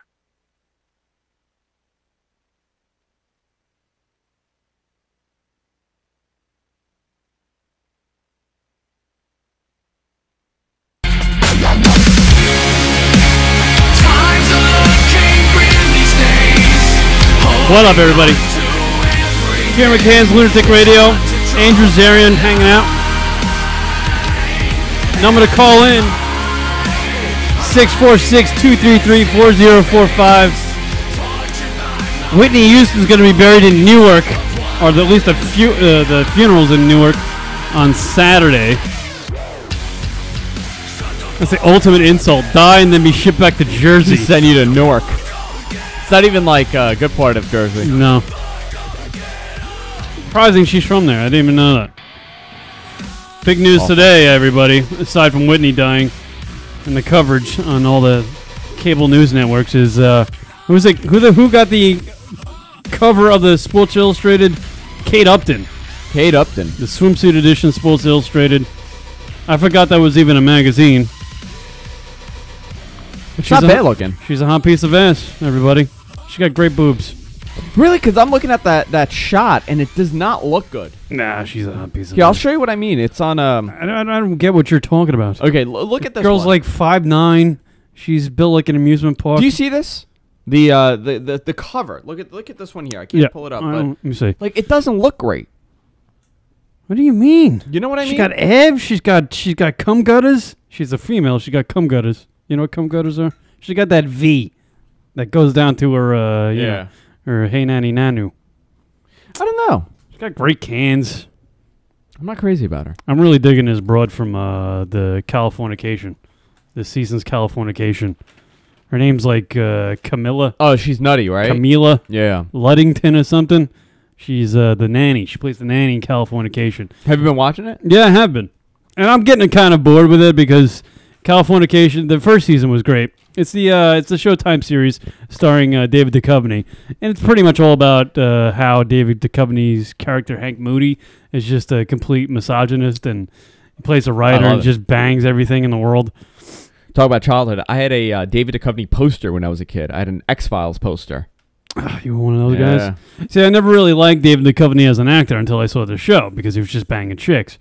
And the show kind of lost me when he accidentally banged that 16-year-old. The girl from The Nanny. Oh, That's is that the little girl from The Nanny? Oh, really? Yeah. Well, I'm talking about a different girl who plays a nanny in season 5. She's hot as balls. Her name is Camilla Luddington, I believe. Oh, Camilla Luddington. You know what I like? I like the show Shameless. I have not seen that one. And I love the girl in there that plays the main character. Oh, my God, I love her. Is she hot? Oh, she's See, I only like girls that are hot. I don't like girls for their brains. I don't like girls for their anything. I like funny girls. Funny girls are cool, but they still have to be hot. It's all about being hot, broads. Emma, what's her name? Emma. Sorry for you, Emma Rosem. Emma Rosem? Yeah. From Shameless. Yeah. Is that a Showtime series too? It's a Showtime series, yeah. Yeah. Here, let me see if... and she's always, like, banging in the show. It's a great, great show. You should check it out. It's actually really good. They're from... I think they're from Chicago. And I'm going to mark that down on my list, because I just finished watching The Wire. Yeah. And now I need something else to watch. But the Californication, great show. Getting a little stupid with the... enough of the sex. But they all do. I mean, look at Sopranos. Look what happened in the last couple seasons of Sopranos. Like, it wasn't that great. Yeah, I was trying to debate which is a better HBO series, The Wire or Sopranos. I never liked The Wire. I never got into it. How do you not? I don't know. I couldn't get into it. The first 3 seasons are gangbusters. I don't know how. Like, I was recommending it to everybody because I was watching it just over the last month or so, and I literally got through the entire 5 seasons in less than a month. By the way, I'm being corrected. Her name is Emmy. And the first 3 seasons of The Wire are the best TV I've ever seen. I know it's on HBO. They can go a little farther with the content, but literally the best series I've seen on TV. But the last 2 seasons kind of fall off, and I think it's impossible for a TV series to have just great seasons after season. And the Sopranos, how many seasons was The Sopranos? Like 6? 6 or something 7, like that? something like that. Yeah, they had a couple duds in there as far as seasons, but after watching The Wire and seeing all Sopranos when it was on, I got to imagine they're just the same. They're just as good. One is as good as the other. The best part of The Sopranos is that every season, it got worse and worse with this. What, Tony breathing? Oh, my God. It was so bad. He was really having panic attacks, I guess. I guess. I don't know. That was an interesting show. I don't think it would survive now. Sopranos? Yeah. I don't think it would do well now. I think it's kind of timeless, Sopranos. It's that good. You love biting the wire. I'm trying to think what else was good around the time, but it seems like they were all... There's better TV now than we ever had. Well, there's more TV now. There's more TV, but I'm more into the reality shows. Are you? Like, what do you watch? No, Mob Wives? no, I can't. Not like the VH1 reality shows or like Survivor on CBS. I can't watch that bullshit. Yeah. But I'll watch like the crap that Discovery or A&E puts out. Like the stuff about. Some reason I like watching people work. Oh, you mean like Gold? What is it? Gold Rush. Like Gold Rush. I'll watch the hell out of Gold Rush because this guy's digging ditches. I'll watch Shipping Wars. Guys driving trucks across the country. Do you watch? What's the other one? Not Shipping Wars, but the other one, Storage Wars. Do you watch that? I watched that. I love the blonde. Yes. Yes. Chick? I love her. She's a little thick. There's a couple of them though. There's one on True TV, or is it Spike? No. Where you get the fat guy and the dorky dude buying. No. This is Storage Wars. So what they do, they buy storage containers. Yeah, it's the same shit. There's 2 shows that are exact same thing. Yeah, no, this one has like a bunch of characters. There's like the old guy that's a collector, and then there's like the young couple, and it's like a married couple, and they buy like stuff, and she's cute. Like I like her. She's a little thick, but I like her. That's why I watch that version of Storage Wars. That one, yeah, because it has a chick. Yeah, you put a chick in anything. And some dude will watch it. Like there was that Ice Road Truckers, right? And the first season was just all fat dudes driving big 18 And then they added that chick. They added a chick, and the ratings went up. Guys will watch anything with a chick. But I do enjoy watching the reality shows of people just working. Maybe it's because I really never had a great job like that or something. I don't know. I bet their jobs are awful, though. They got to be awful. But I like that. That's the type of TV I'm watching. I can't get into sitcoms. I don't get it. Maybe it's because I've done radio for too long and I've heard all the jokes. I've been to comedy club after comedy club. I hang around with kind of comedian guys. I hear all the jokes. So, like, nothing I hear on a sitcom will ever make me laugh. So I just don't watch Well, I those. like out of sitcoms, what do I watch? I really don't watch sitcoms. You're right. That's the thing. They're very bland. Well, like, look at Breaking Bad. Great show. Mm-hmm. Walking Dead. Mad Men. Like, there's so many. Like, U.S. TV was for years made fun of by, like, Europe because our TV's awful. Like, the UK has much better TV than we do. Too cookie cutter or something? It was too simple.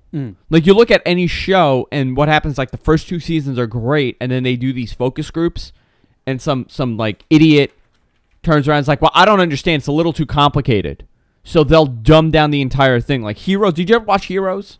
No. The first season was awesome. And then they fucked it up because it was too complicated for the average person. That's what we do here. Yeah. Why? Well, you know why? Because we're all a bunch of idiots. This world's completely insane. I mean, look at the presidential candidates. They're all dopes. They're all 8-time runners for president. I mean, Mitt Romney finished 3rd last time, and now he's a front runner. It's like you're getting the has-beens. That's pretty much what happens. Yeah. You'll learn if you're new to the show, and obviously it's the first show, but I've been doing a radio for 12 years, and the other show I do in Rock on Mondays is pretty much the same type of show we're doing here now. You'll learn if you're new to the show that I'm completely lost faith in everything. Like, the system is just collapsing. Everything. I've lost faith in society as a whole. It's so fucked up. Oh, man. Everything's so fucked up. Did I tell you I got into a car accident last week? Yeah. Yeah, smashed up the car. How do you feel about that? I blame Jess. Mm-hmm. But why? Because I had to drive her to work. Okay, so you agree with me that it's not my fault?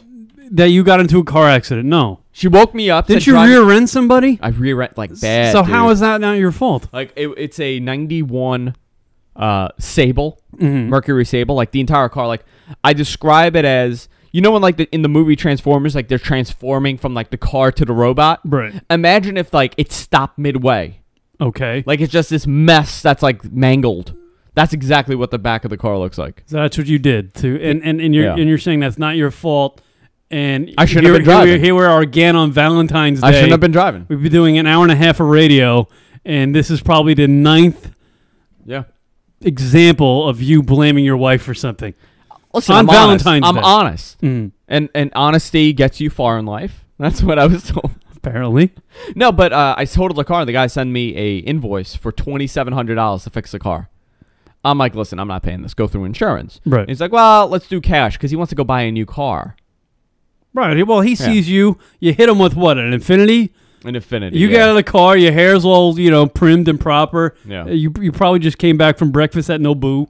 That's what you look like. That's what he thinks. That's what. So he's like, you know what? I'm gonna get a new car from this guy. Yeah. So I would think the same thing. You would think the same exact thing. I don't blame you. So he sent me the invoice. I told him I'll give you $500, and he said okay. So he took the 500. He took the 500 from the 27. He did not negotiate too well.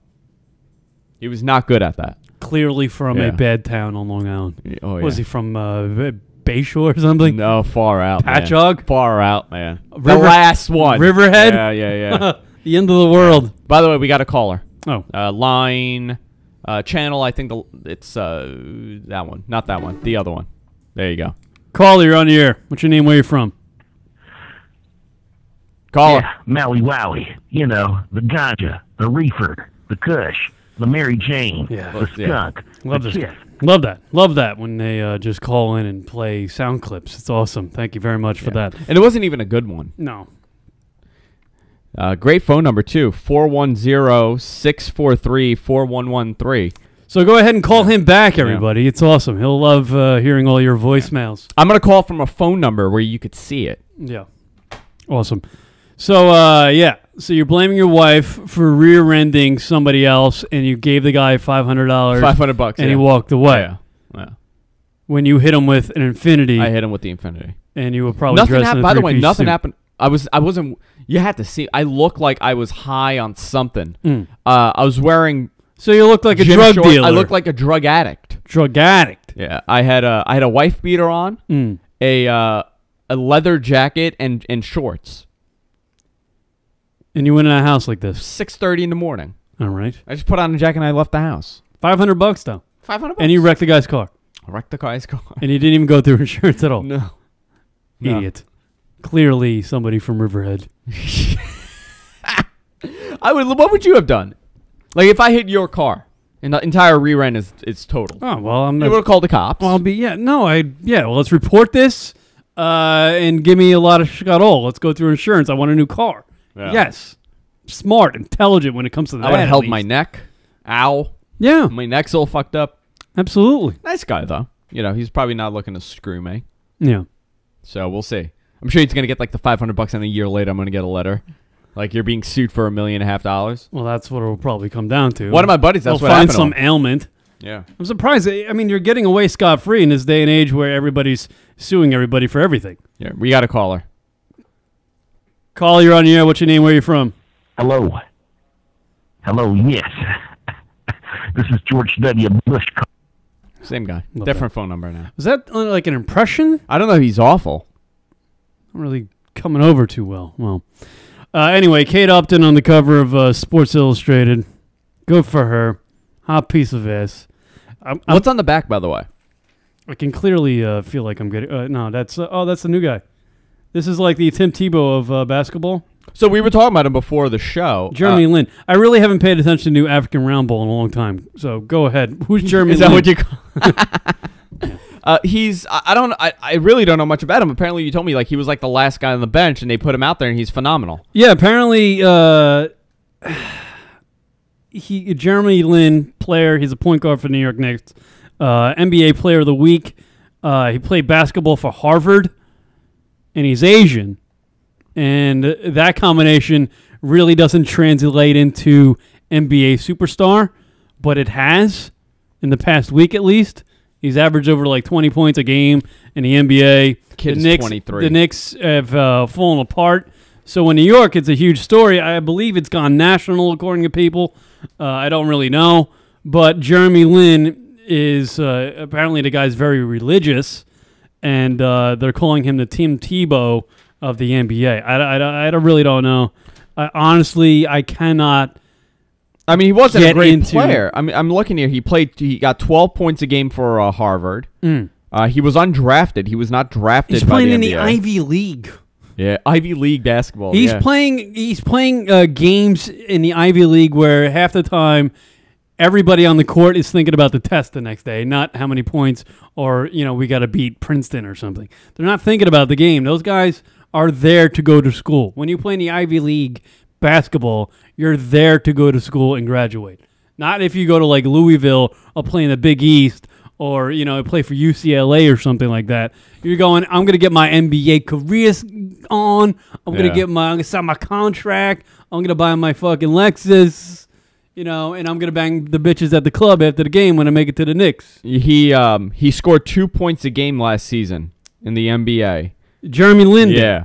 The Warriors waived Lin's waived his rights the first day of training camp after the lockout. He was due to make $800,000. That would have made him fully guaranteed in February. Then he went to the Knicks. The Houston Rockets didn't want him, so he went to the Knicks and he scored. He was a 12th to 15th guy on the roster, and he scored 28 points. He did a triple-double with 28 points. Then he scored 25 points. Then he scored 38. This guy's gangbusters. And 34. I mean, it's phenomenal. Well, he was NBA Player of the Week. But I wonder because the Knicks have nobody. Well, that was the thing. That's why they put him into. Yeah. That's why he actually started playing at the beginning of the week because they lost Carmelo Anthony. Who's the other guy? Sotomayor. Stoudemire. His brother died, so he had to go to the funeral, so he was out for a week. And the coach was like, I got nothing but the Asian. I got to throw the Asian in. And he threw the Asian in, and the guy was gangbusters for a week. By the way, have you noticed how in basketball, like the score is like, it's like 120 to 122, like every game? Right. When the hell did that happen? Like, I stopped watching in the 90s. Like, after the Bulls, like the whole thing happened with the Bulls and Jordan left, like, I stopped watching basketball. Right. Like, well, that's when it was like a team sport. NBA's not a team sport anymore. That's why I like college sports. Because it's all about the team. It's not about the guy. You know what I mean? And that's what the NBA has become. And I'm not, that's what, like when people talk about the Lakers, they talk about Kobe Bryant. They don't talk about the Lakers. You know what I mean? Yeah. Well, Kobe wants to be Jordan, you know. He doesn't have too many years left. He came in the 90s, 97, 98 he came in. He's been in the league for 13 years already. Yeah, but the fact of the matter is that the name Lakers is the afterthought. It's all about Kobe and what Kobe's doing. It's not about what the Lakers are doing. By the way, the Clippers are playing good this year. Yeah, good for them. The Clippers. Yeah, but this guy's gangbusters, this Jeremy Lin, and all they're calling him Linsanity. Apparently, all the nicknames.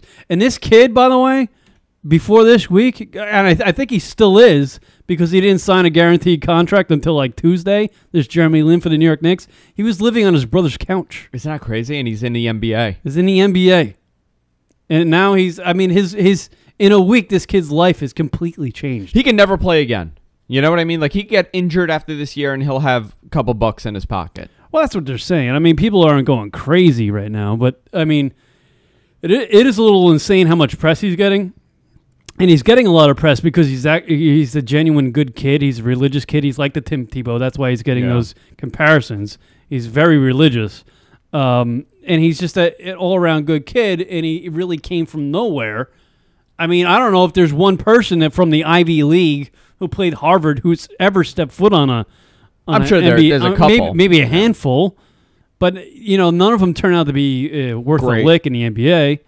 And now this kid's leading the Knicks team. Team that's full of at least two superstars, Carmelo Anthony and Amari Stoudemire. I'm trying to see who's in first place right now. If the Knicks are the Knicks are like they're still, I think, 2 games under 500, maybe 13 and 15. But literally, if you were to listen to the coverage of the Knicks basketball games over the last 2 weeks, maybe 2 weeks ago, they were talking about let's implode Madison Square Garden because no one's playing worth a lick there, and we don't need an arena for a shitty team. Dude, the Garden is they're not selling out at all. Well, you know what's funny? Have you been following this whole Brooklyn Nets thing? Yeah. Well, they're building that. Where are they building that freaking Atlantic Avenue? Not too far away from where the Dodgers played. Because the Dodgers played in Atlantic. And they're moving an NBA basketball team into the heart of the ghetto. The heart of the ghetto? I mean, Atlanta. It's not a good area. It's not a great area at all where they're putting them. Well, they're going to revitalize the area. They're clearly trying to clean the place up, I would hope. And they're the revitalizing Nets are going to play in Brooklyn. The Nets are going to play in Brooklyn. Doesn't that guy that used to bang Kim Kardashian play for the Nets? I don't know if he's still playing for the Nets. Chris Humphries, yeah. Yeah, that poor fucking guy. That guy.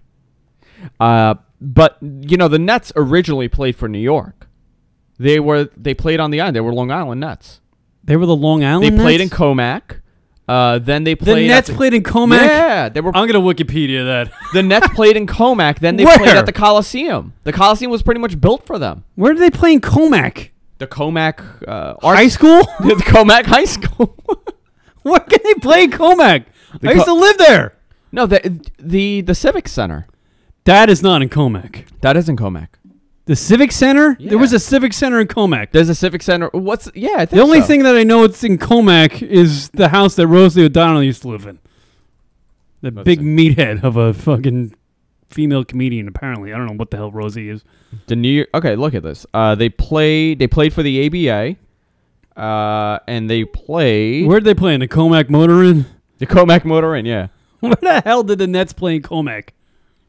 Let me see here. They were part of the ABA. I'm trying to find it.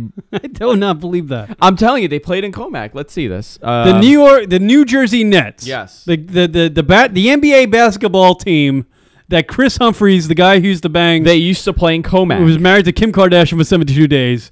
That basketball team, when it first began, As an NBA franchise, you say? ABA. An ABA franchise. Yeah. So it was still professional basketball they team. played. And here they we were go. called the Nets. At the last minute, they were originally supposed to play. However, they booked them, forcing the Americans to scramble at the last minute. They found a place in Long Island Arena in Comac, New York. There was a Long Island Arena in Comac, New York? I guess so. Where they must have knocked that. The fucker Comac down. Arena, yeah. Long Island Arena, commonly known as the Comac Arena, sat 4,000 in Comac. The Long Island Ducks played there for the Eastern Hockey League. What? Yeah. You had no clue about this. Obviously, it was before my time. 1 year after the New York Islanders came into existence, the Long Island Cougars, affiliated with the Chicago Cougars. Yeah, I thought that's what you call the Blue Hanu on Thursday nights. They changed the name to it. It's at 4,000 for hockey, 6,500. The Long Island Ducks played from 59 to 73. The New York Tapers, the ABL, played in 62. The New York Nets played till 69. They played 1 year, and then they went to the Coliseum. That's amazing. Yeah. I had no idea that Comac, Long Island, which is famous for right now, the most famous thing about Comac, Long Island right now is it has one of the remaining Howard Johnson's restaurants. Yeah. and the heroin trade in Comac, New York. Yeah. Comac is like the dumps. Comac is a dump. Yeah. Let's see here. They were the New York Nets.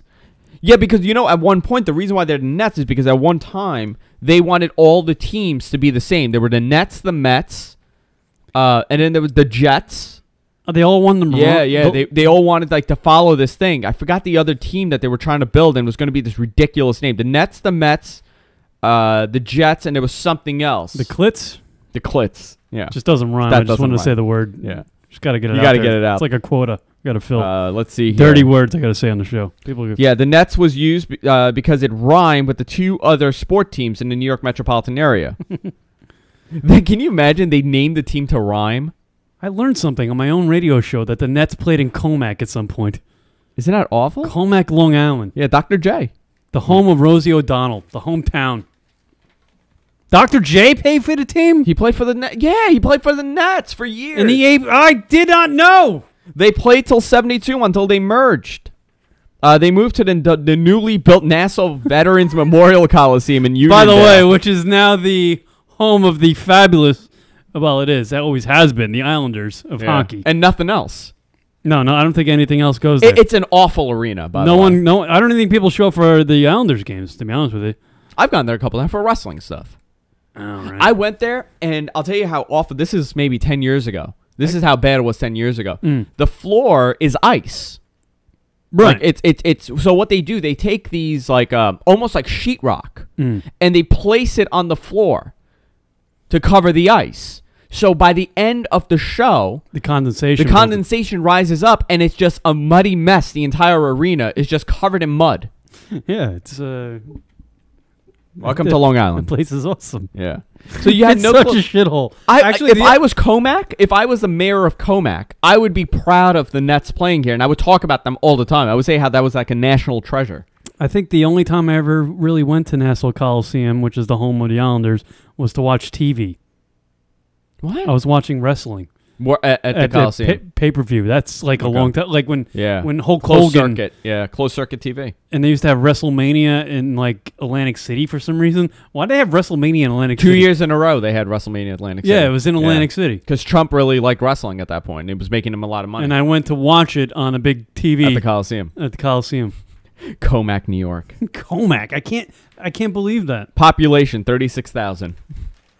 I should have been a news anchor, by the way, because I'm just reading in the New York Post that Matt Lauer wants $30 million to do the Today Show. Jesus Christ! I thought he was retiring. Why? If you're gonna get $30 million, what does he have to do? Just say hello to Ann Curry in the morning? Is that her name? Is it Ann Curry that's on the Today Show? Yeah, I don't know. Is that the lady that whispers and says hello, good morning, 80 times a show? Oh, good morning, and the news this morning. Good morning. Yeah. Jesus Christ! I love that. I love watching Ann Curry whisper because when she interviews somebody, she just whispers. How do you get that position? Can you imagine, like you suck a lot of dick, I think. Like, I think the anchor thing is as crazy as radio. Like, people get fucked over in radio constantly. But if you're an anchor, like, your goal is to be national. Right.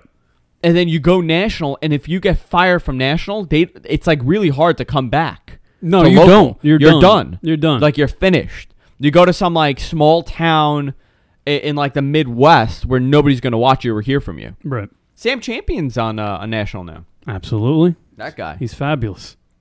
Golden hair. I won't go any further. Yeah, that's it. I mean, there was a news anchor who's probably kicking himself right now. He used to do the weather, which is really easy if you're a news anchor. And he was in the number one market in America. Meteorologist. Meteorologist. But they're not even that. They're just weathermen. No, they just read a board and go, hey, it's cloudy, hey, it's sunny. But the guy was caught buying cocaine. Where? And lost his gig. It was around the city, you know? I don't know. It has to be a weird thing, though, to, like, want to be an anchor. No, it's just like anything. You think so? You think they're just full of shit and they just go and do it and they leave?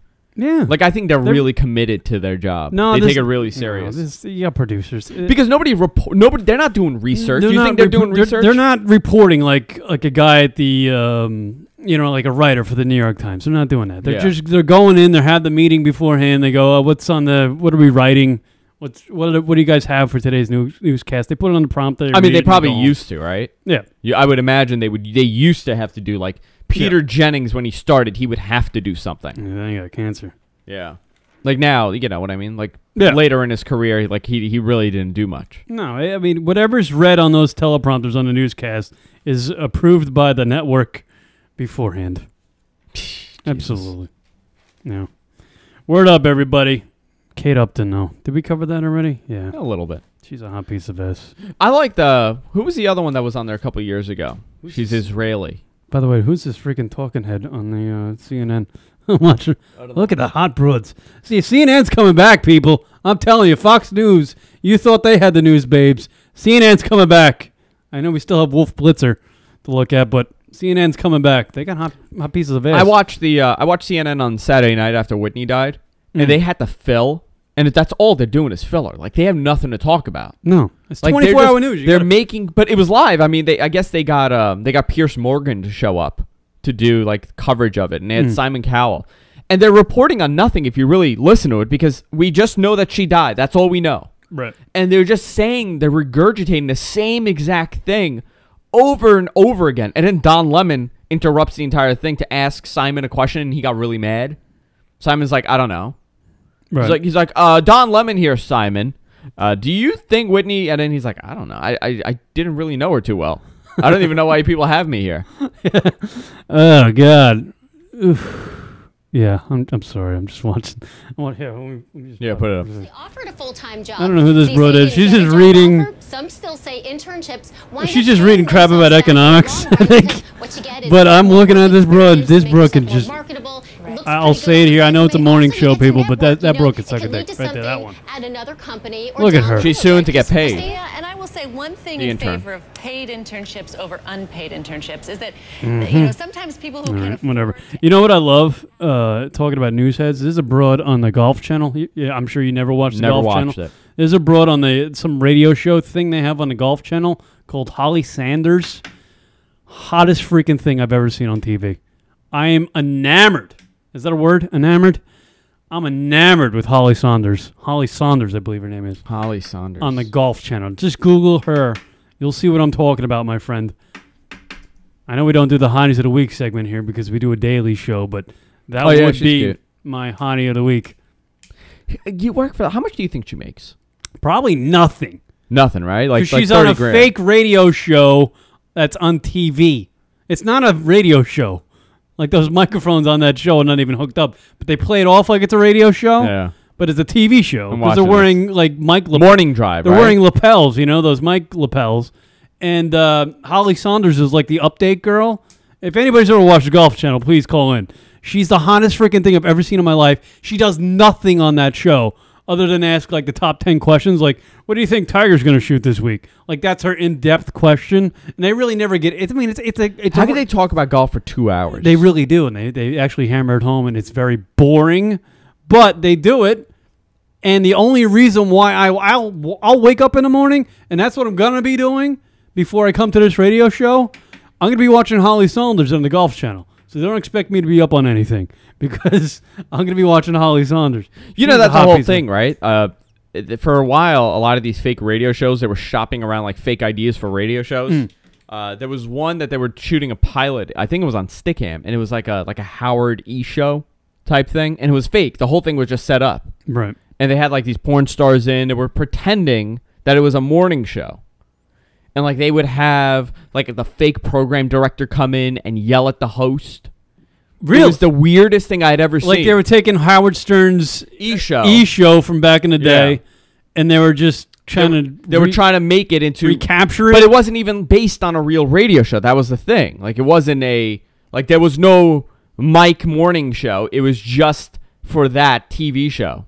That's fucking bizarre. And it was bizarre. And they had like Brie Olson on. It was Brie Olson and like two other girls. Love her. And the host, he's like this man cow type guy. And he goes, so ladies, my program director is going to barge in here in about 45 minutes, but in 45 seconds, but can we see her? And then like he would bleep himself. And he goes, did she cut me off? And then the program director would come in and then yell at him. It was bizarre. It was so strange. You gotta be kidding me. And then what they would do, they would go, okay, cut, guys, cut. And then they would like talk about what they did, and they would reshoot it. Right. It was like a TV show. I don't get that. Oh, I didn't get... I felt... And this was on the internet? They were... Yeah, I guess they were shooting the pilot, and they were broadcasting the pilot live because it was going to be like this internet show. But apparently they are... I looked them up. They are radio guys. I forgot where they are. They're somewhere like in Portland. But they're radio guys. They had this idea for a pilot. That's what we should do. We should quit this fucker and move to Portland, yeah. And just smoke weed and do radio. We would dominate the Portland market. Just move me to the woods. Portland's a good radio market. Though. It is a great... For some reason, Portland, Oregon's a great radio market. I don't get it, but it is. I think Kid Chris was there for a while. Yeah, I'd love to do radio in Portland because I could just... that's a place where I can get completely loaded and do radio. Tuscaloosa. That's where you want to be. Where the hell is Tuscaloosa? The Kieran McCann show in Tuscaloosa. Trust me, I'll be there pretty soon. Doing internet radio. Yeah. That's the way I'm going. At least I'm doing internet radio in the #1 market in America. Yeah. I made it somewhere, Ma. Yeah, you can start putting that on your press release. Yeah. In the #1 market in America. Yeah. Honestly, that's probably on my resume somewhere. I'm doing internet radio in the #1 radio market in America. So it was 800 other people. Sometimes there was some kid that listened to my radio show, became a big fan of the show we did with Rock, became a big fan of the show. He lived in like California, and he did his own little podcast out there called I think it's the Maldu Show. Yeah, good guy, really cool kid, wants to learn radio. Sure, that motherfucker moved from California to New York. It's a bad market to be in. He lives here in Queens. Yeah, he lives in Queens somewhere. I know. And he does his podcast in Queens because he thought it's close to New York City, and that's where all the radio is. Guess what? There's no radio here. There's no radio. It's the worst market you could have picked, Maldu. Yeah, you should have picked somewhere else. California, I mean, L.A., I mean, yeah, talk, like FM hot talk is kind of dead, but they still we have no morning shows here. No. They will never, I don't think they're all on have satellite. Everything is, but even on satellite, it's still shitty. By the way, can I talk about that for a second? Can I talk about satellite radio? How they send me a bill for $400? Why? Well, they need their money. I don't know why, and I asked them why, and they can't tell me. And they told me if I don't pay, they're gonna send it to collections. And I keep telling them, how do I owe you $400 if I have one radio for 1 year? And they cannot tell me why. You should just write them back and say, just give me a job. Yeah. Listen, why don't you give me? No, I'll work it off. Yeah, just do that. Their billing department is so fucked Just up. Honestly do that. Write them a note back. Say, just give me a job. I'll work it off. Do you think the guy in India at the call center understands what I'm telling him? I'll never forget when I signed up. They told me that I had signed up before Howard got there, and they told me that Howard Stern was coming to Sirius, and that's why I should sign up with them. I'm like, I wonder if this guy knows something. What do you mean? Like he told me before, the call center guy. Oh, like he was trying to pitch. It's like, and we're getting Howard Stern. Well, he was probably told to do that. Yeah, I don't know. Probably not. He just probably made it up to get the sale. Yeah. All right, it's Kieran McCann's Lunatic Radio. Andrew Zarian hanging out with me. We'll take a break. Hey, sorry for the production on this radio show. All the breaks are the same. We'll work it out, though.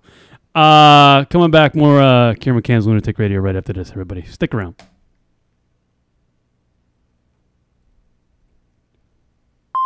You're listening to the GFQ Radio Network, GFQLive.tv. You can get all the audio shows from the GFQ network while on the go with Stitcher Smart Radio. Stitcher is a free news talk mobile app available for your smartphone. And when downloading Stitcher to hear GFQ, you have the chance to win some money. That's right, some money. Downloading is quick and easy. Just find Stitcher at the App Store. Download it. It's free. Just takes a few seconds. Then during your registration, hit the promo code box and enter GFQ to get automatically entered in to win $100. $100, people. The latest episode will always be waiting for you in your favorites. Always available to you on demand, no syncing. It's Stitcher Smart Radio. Don't forget to enter the promo code GFQ when you register. Hey, it's Andrew from the Andrew Zarian Show. Watch me live every Thursday at 7 p.m. East.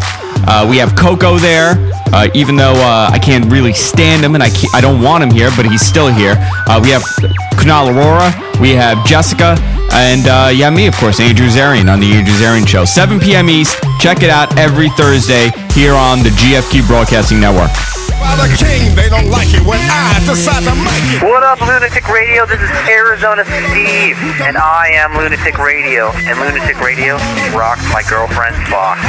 Yeah. Oh, he's a goner by the time I get to Arizona. Follow Kieran McCann's Lunatic Radio on Twitter, everybody. That's twitter.com/lunaticradio. Twitter.com/Lunatic Radio. Wednesdays on the GFQ Network. Check out the Chauncey Hayden Show, broadcasting live from Sapphire's New York City, where Chauncey interviews celebrity guests, musicians, artists, everything you can imagine, and a whole bag of crazy. Every Wednesday night, 6 p.m. East here on the GFQ Network. Check it out, GFQLive.tv. Miss some of the live show? Be sure to check us out on iTunes and download the show located in the podcast directory under Comedy. That's Lunatic Radio, iTunes, podcast, comedy category. Because we're That's lunaticradio.com/iTunes to download the show. You're listening to the GFQ Radio Network, GFQLive.tv. Hey, this is Wangry from Pinehurst, North Carolina, and just calling to let you know that we're not drunk yet, but we will be. So this is call one of many to come, and I am Lunatic Radio.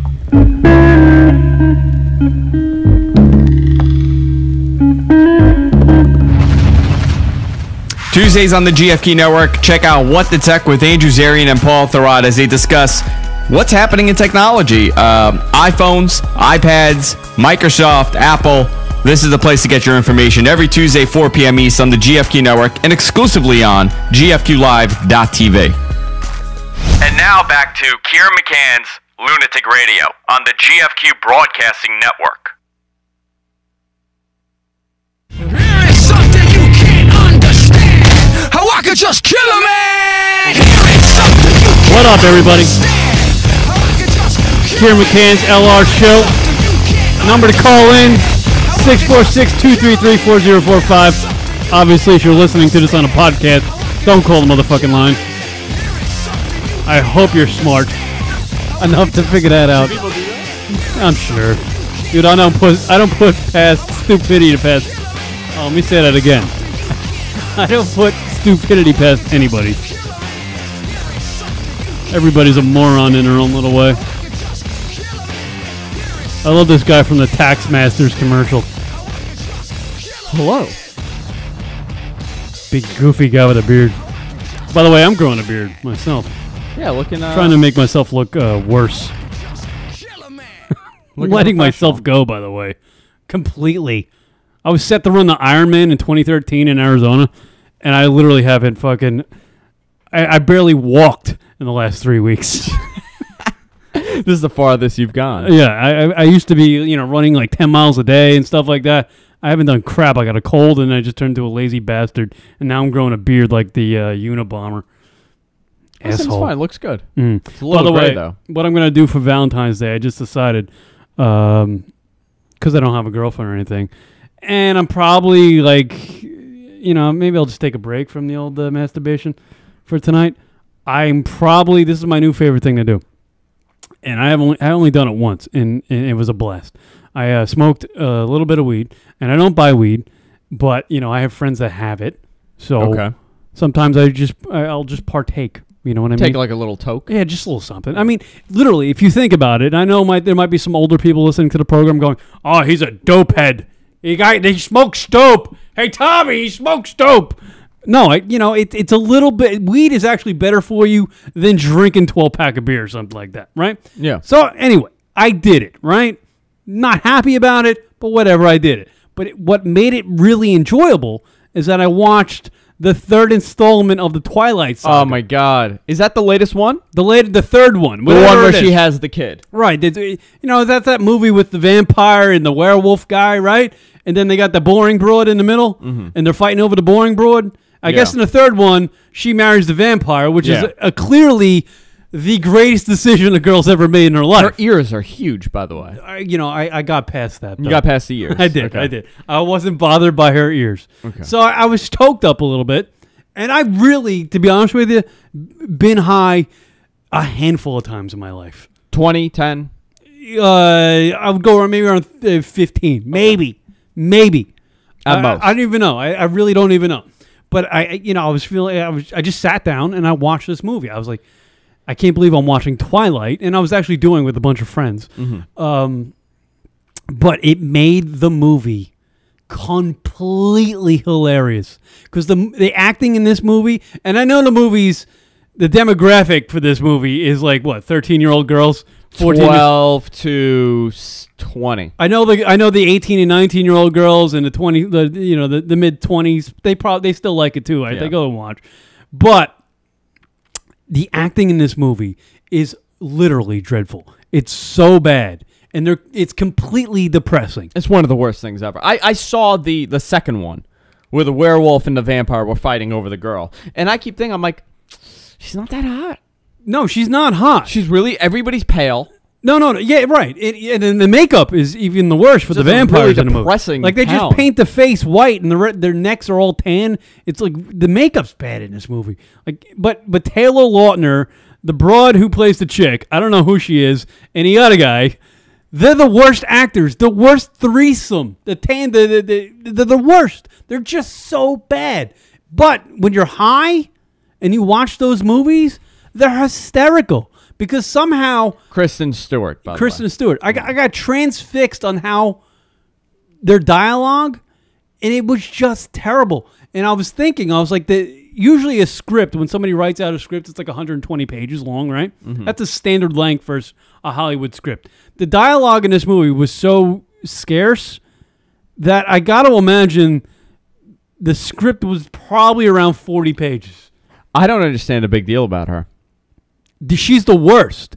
And Taylor Lautner, the Mexican-looking kid, he is the worst actor in the history of actors. They're all bad. I mean, all of them. He's worse than Keanu Reeves and Arnold Schwarzenegger in his heyday. Even when they had to dub Arnold's voice to make him sound more American, he's worse than those days.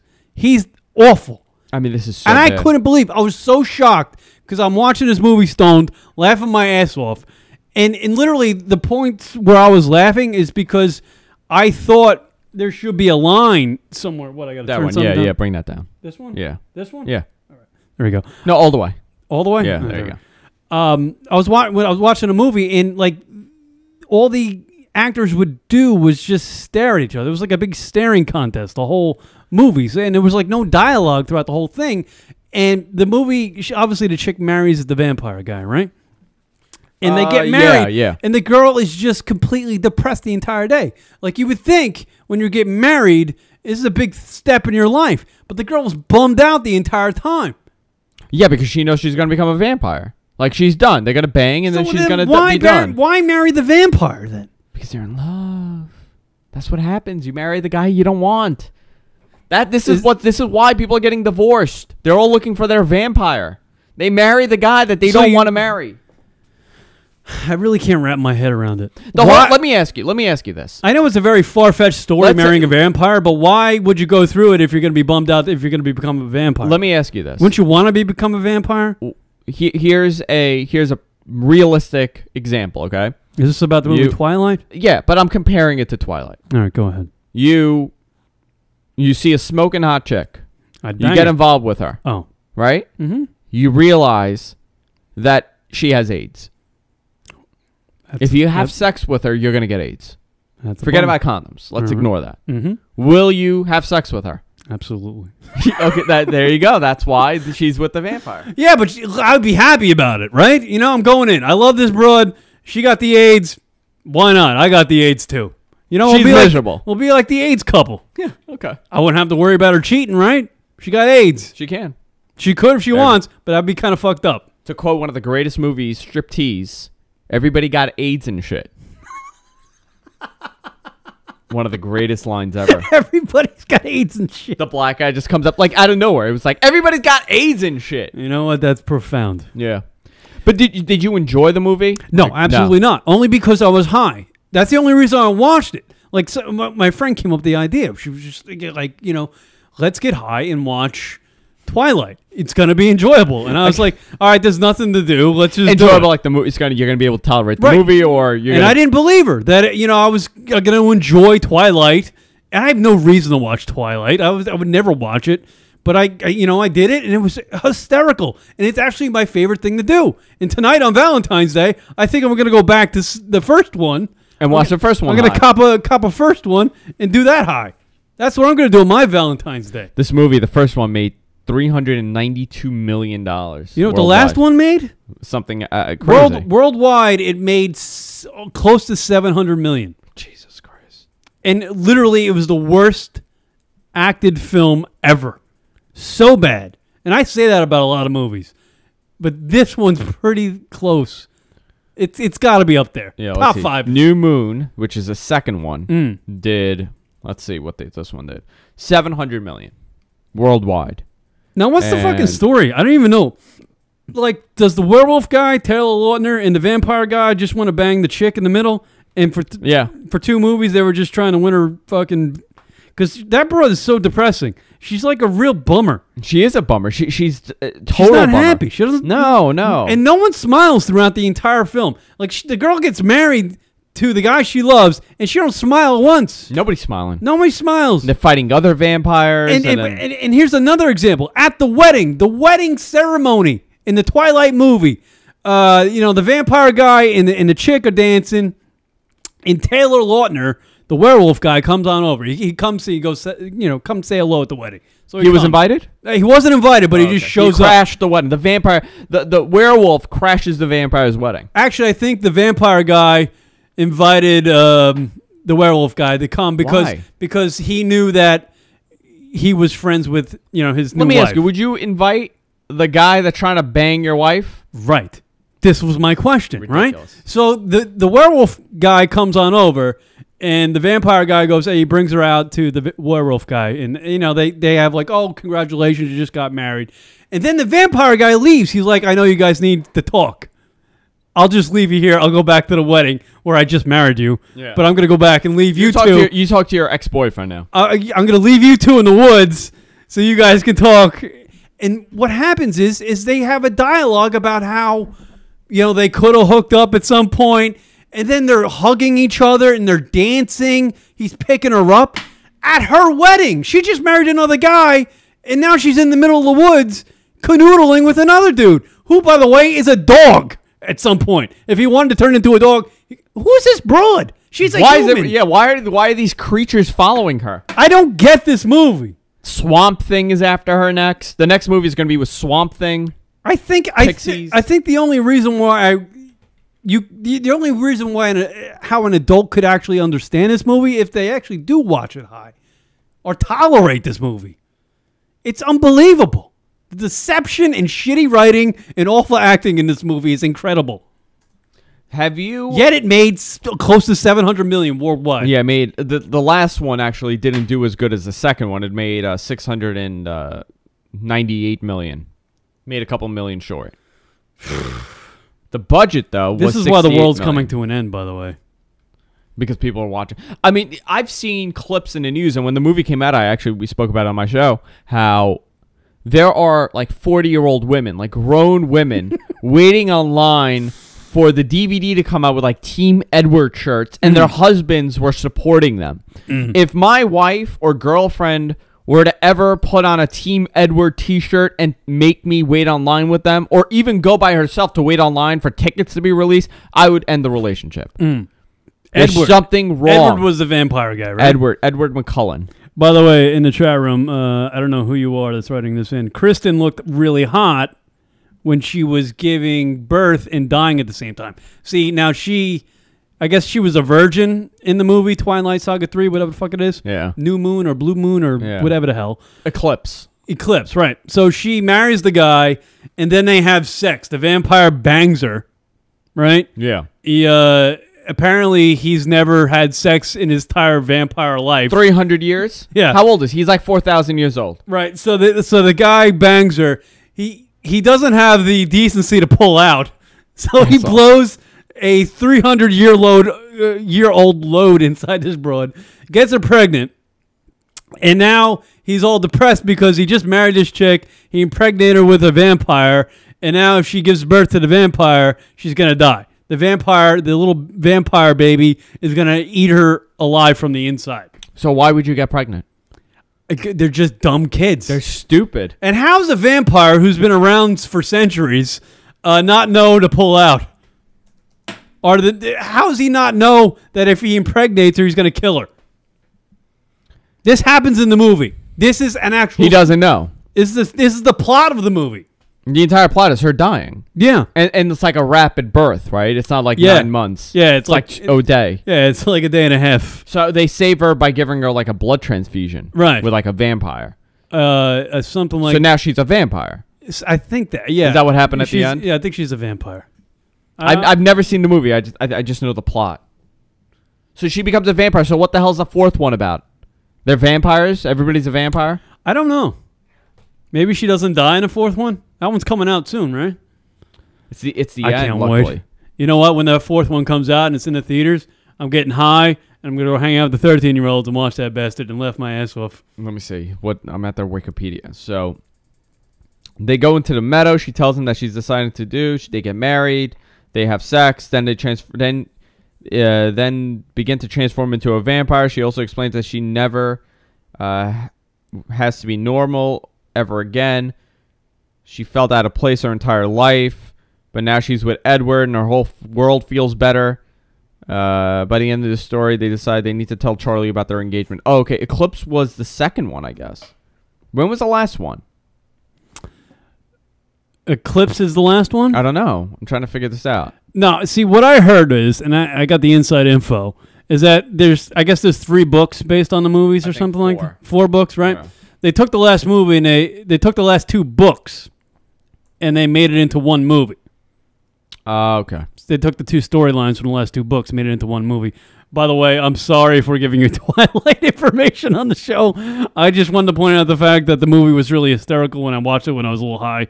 So that's all I really wanted to point out. But apparently they are making another... There's 3, yeah. They're making another movie, though, I think. Yeah. This is awful. That we're talking about this? Both. That this exists. Are you just giving a general synopsis of the radio show? Everything, actually. No, this is just awful how... Like, I could understand the book, people buying a book, but, like, people are going crazy over this. Oh, they took the last book and made 2 movies. Yeah, so it's 3 books, 4 movies. Yeah, it sounds about right. Yeah. Fucking ran out of dialogue at some point. Was Interview with a Vampire this bad? No, that was kind of good. People say it was awful too. Like if you compare, that was the beginning of like the whole pretty vampire thing. That was the start of it. Was that the whole vampire craze? Yeah, I guess. I dig that True Blood on HBO. I watched the balls out of that. Do you watch it? It's very gay at some points, but yeah, I watch it. Yeah, I can deal with the man ass every once in a while. I don't watch True Blood. Don't get it. Don't like vampires. I'm not a fan of vampires. I don't know. I kind of like it. HBO does some good job with shows. I don't know. But yes, Twilight, I suggest everybody, if you're around our age, maybe mid to late 20s, early 30s, even if you're in your 40s, partake in a little of that stuff they call marijuana and watch the Twilight movies. And you'll find them very enjoyable. They're very funny. Very funny. It's like a comedy.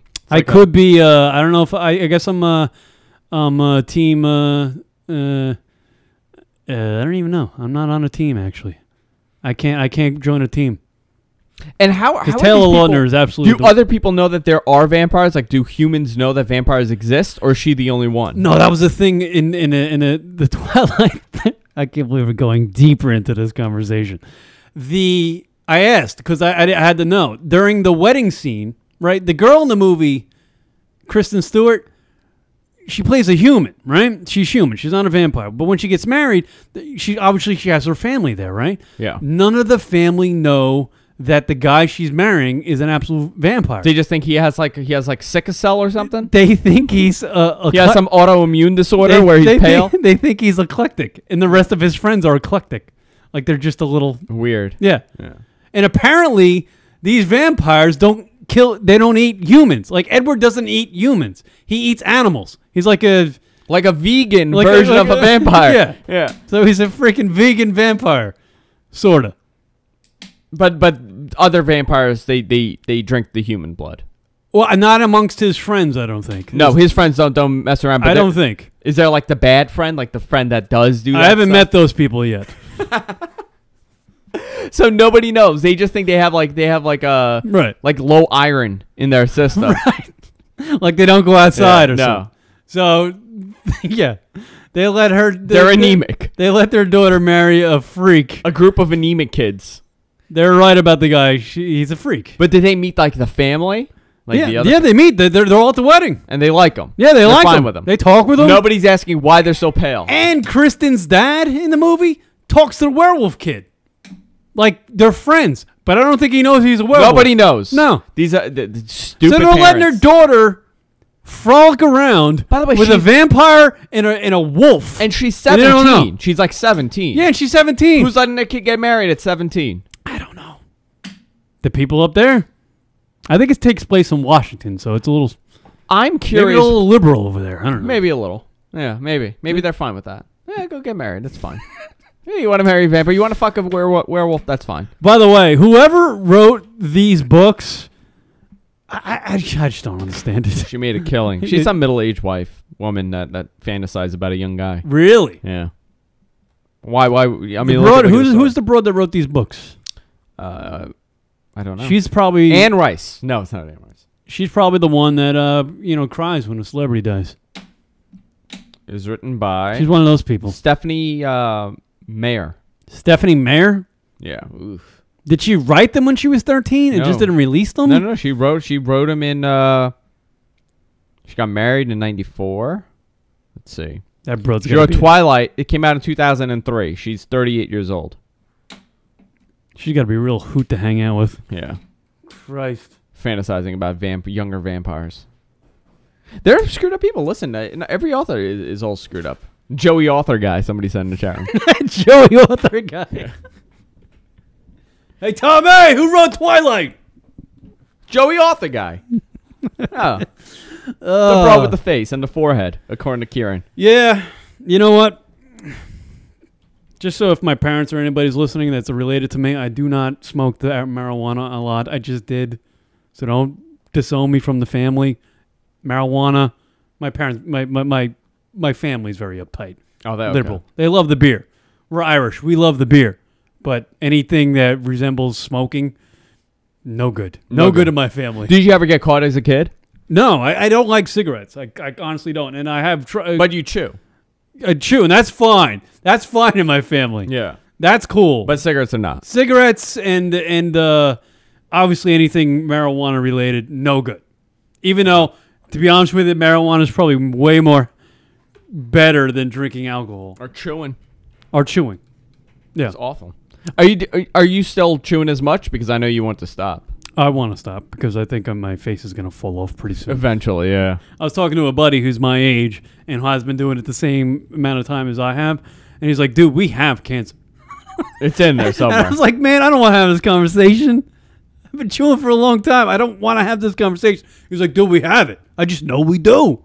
I'm like, let's not have the conversation. Oh, let's just never go to a doctor. Yeah, let's just never know. We'll just never go. We never know. It never happened. Yeah. All right. Did we do enough time there? Yeah, we have a couple minutes. Yeah, we have some time. All right. You know what? We'll do another break. We'll come back. Right. More Kieran McCann's Lunatic Radio right after this. These words, people. Stick around. You're listening to the GFQ Radio Network, GFQLive.tv. You can get all the audio shows from the GFQ network while on the go with Stitcher Smart Radio. Stitcher is a free news talk mobile app available for your smartphone. And when downloading Stitcher to hear GFQ, you have the chance to win some money. That's right, some money. Downloading is quick and easy. Just find Stitcher at the App Store. Download it. It's free. Just takes a few seconds. Then during your registration, hit the promo code box and enter GFQ to get automatically entered in to win $100. $100, people. The latest episode will always be waiting for you in your favorites. Always available to you on demand, no syncing. It's Stitcher Smart Radio. Don't forget to enter the promo code GFQ when you register. Hey, it's Andrew from the Andrew Zarian Show. Watch me live every Thursday at 7 p.m. East. We have Coco there, even though I can't really stand him and I don't want him here, but he's still here. We have Kunal Aurora, we have Jessica, and me, of course, Andrew Zarian on the Andrew Zarian Show. 7 p.m. East. Check it out every Thursday here on the GFQ Broadcasting Network. What up, Lunatic Radio? This is Arizona Steve, and I am Lunatic Radio. And Lunatic Radio rocks my girlfriend's box. Yeah. Oh, he's a donor by the time I get to Arizona. Follow Kieran McCann's Lunatic Radio on Twitter, everybody. That's twitter.com/Lunatic Radio. Twitter.com/Lunatic Radio. Wednesdays on the GFQ Network. Check out the Chauncey Hayden Show, broadcasting live from Sapphire's New York City, where Chauncey interviews celebrity guests, musicians, artists, everything you can imagine, and a whole bag of crazy. Every Wednesday night, 6 p.m. East here on the GFQ Network. Check it out, GFQLive.tv. Miss some of the live show? Be sure to check us out on iTunes and download the show located in the podcast directory under Comedy. That's Lunatic Radio, iTunes, podcast, comedy category. Because we're That's lunaticradio.com/iTunes to download the show. You're listening to the GFQ Radio Network, GFQLive.tv. Hey, this is Wangry from Pinehurst, North Carolina, and just calling to let you know that we're not drunk yet, but we will be. So this is call one of many to come, and I am Lunatic Radio.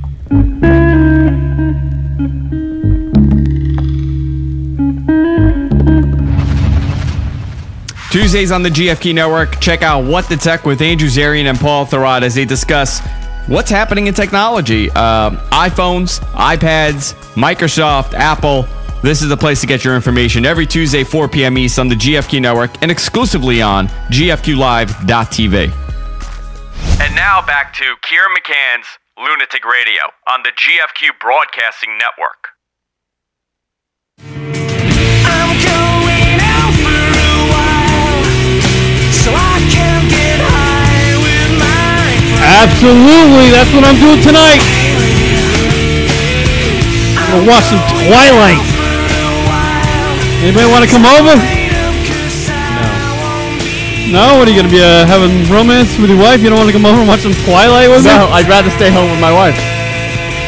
Come on, I'll bring the first DVD on over and we'll go get high in your fort and watch it in your bedroom. Okay.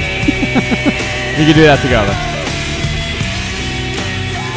I can't believe I'm 35 years old and admitting to I watched Twilight. It's fine. I'm okay with my sexuality. Just don't know what it is yet. We don't know. Nobody knows. Trying to figure it out. Kieran's sexual. Kieran McCann's Lunatic Radio, everybody. That's this show. Andrew Zarian hanging out. Number to call in, 646-233-4045. Dummy in Indy, dummy in Tampa. We can't believe it either that I'm watching Twilight. Thank you, dummy in Tampa. Thank you, everybody, checking out the first episode or broadcast of the Kieran McCann's Lunatic Radio Show. We're creeping into it. It's a little different. We're getting our feet wet. It'll take a couple weeks to get our routine going and start flying around. getting into the swing of things. But yeah, it's fun, man. Something new. Still doing the Monday night show with Rock. I do love that show, the night show on Monday nights, the LunaticRadio.com show, the OG show. I like to call it the original LunaticRadio.com show. Yeah, still doing that show, and we'll have 3 morning shows, Tuesday through Thursday, here on the GFQ Radio Network, 11 a.m. to 2 p.m. on the East Coast. Should be fun. There we go. So it'll take us a little bit, right, Andrew? Yeah, to get situated, get some guests working into the mix, get some broads in here, maybe some interns because I might need them because I'm going to pull my hair out. Amount of work it is to do this radio show. I know you guys are watching here. If you're listening live, and you're going, these guys don't do shit. They should be out working. It is. It's a lot of work. I agree with them, actually. Trust me, yeah. I know, honestly, I agree with you, too.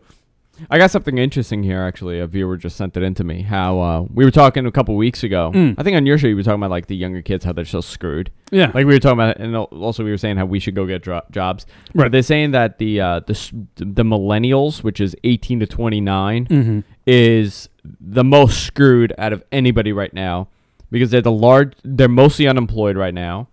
And there's a couple stats here. 14%, 24 to 34, they're currently living with their parents. 36% depend on their parents for financing and assistance. Absolutely. 36%. Yeah. Let's see here. They're mostly unemployed. Nobody's in. They all went to school for bullshit art stuff, apparently. Humanities and liberal arts, visual and performance arts. They expect higher pay, more vacations, flexible hours, and promotion within a year. Right. The instant gratification. 85% of people, management, they don't hire them because they feel that they feel entitled to things. Right. Sense of entitlement. That's what I was trying to get at. It's funny, huh? Like how... Yeah, no, that's common sense to me. I know it sounds strange, but it's common sense. The younger generation is completely screwed. 22% quit after their first year. Yeah. I mean, look at the world, dude. Politics is completely screwed. The economic crisis is still going on, and it will be going on. Europe's going to fall apart pretty soon. And we have a younger generation, probably not only in America, but in Europe as well, that are complete, I don't want to say complete fuck-ups, but... They don't want to work. They really have it. They weren't, when they were younger, they weren't slaving. They weren't working those jobs for the majority of them. Listen, I think, and I've said this a lot. That make you learn a work ethic or something like that. Sense of entitlement. It's sense of entitlement because everybody went to college and everybody expects $60,000 out of the box. You know, right. That's the problem. And you're right. I mean, going to college and taking liberal arts or going to study to be an artist or those are why go to college? The university, whatever your institution you're going to, it's just stealing your money because that degree gets you nothing. Philosophy degree? Are you shitting me? Kunal has a degree in English. That's not so terrible. What is he going to do? Well, he's figuring it out. He's being a comedian. With an English degree. He has a master's in English. By the way, if my kid ever comes to me, whenever I have the kid, he ever comes to me, I don't care if it's a daughter or a son, comes to me and goes, "Hey, Dad, I want to get into entertainment. I want to be I couldn't slam the kid's head if your kid faster came to with you, the cinder block. If your kid came to you and said, "Listen, I want to go into radio," I will make him eat a microphone. If you eat this microphone, you can give it a shot. It's like when the kid says, "Like, Dad, I'm smoking cigarettes." Like, okay, eat the pack of cigarettes and you can smoke. Yeah, if he can eat a microphone and pass it without dying, he can get into radio. No, it is a fucked up generation because it's pretty much my generation that's really screwed up because we're the first really that's like all about college. You just missed it, actually. You're just out of that age range, no? Oh, wait, what'd you say, 18 to 34? I don't know. What are the millennials? The millennials are the younger adults aged 18 to 24, but there's a big gap between 18 to 29. There's a big gap between 29 and 18. You're talking a kid that was born 94, opposed 84. So I group them in the same. So we just escaped. I just escaped that. Yeah, I think this is a little broad, but... I think my generation is responsible for it too because we don't want to be working on the docks. my generation, and I'll throw myself into the mix, we were complete fuck-ups when we came up through 18 through 29. But as I noticed that even in myself, as I got a little bit older than that, even when I was in my late 20s, I started realizing shit, and I'm just like, wow, the shit I did when I was younger was retarded.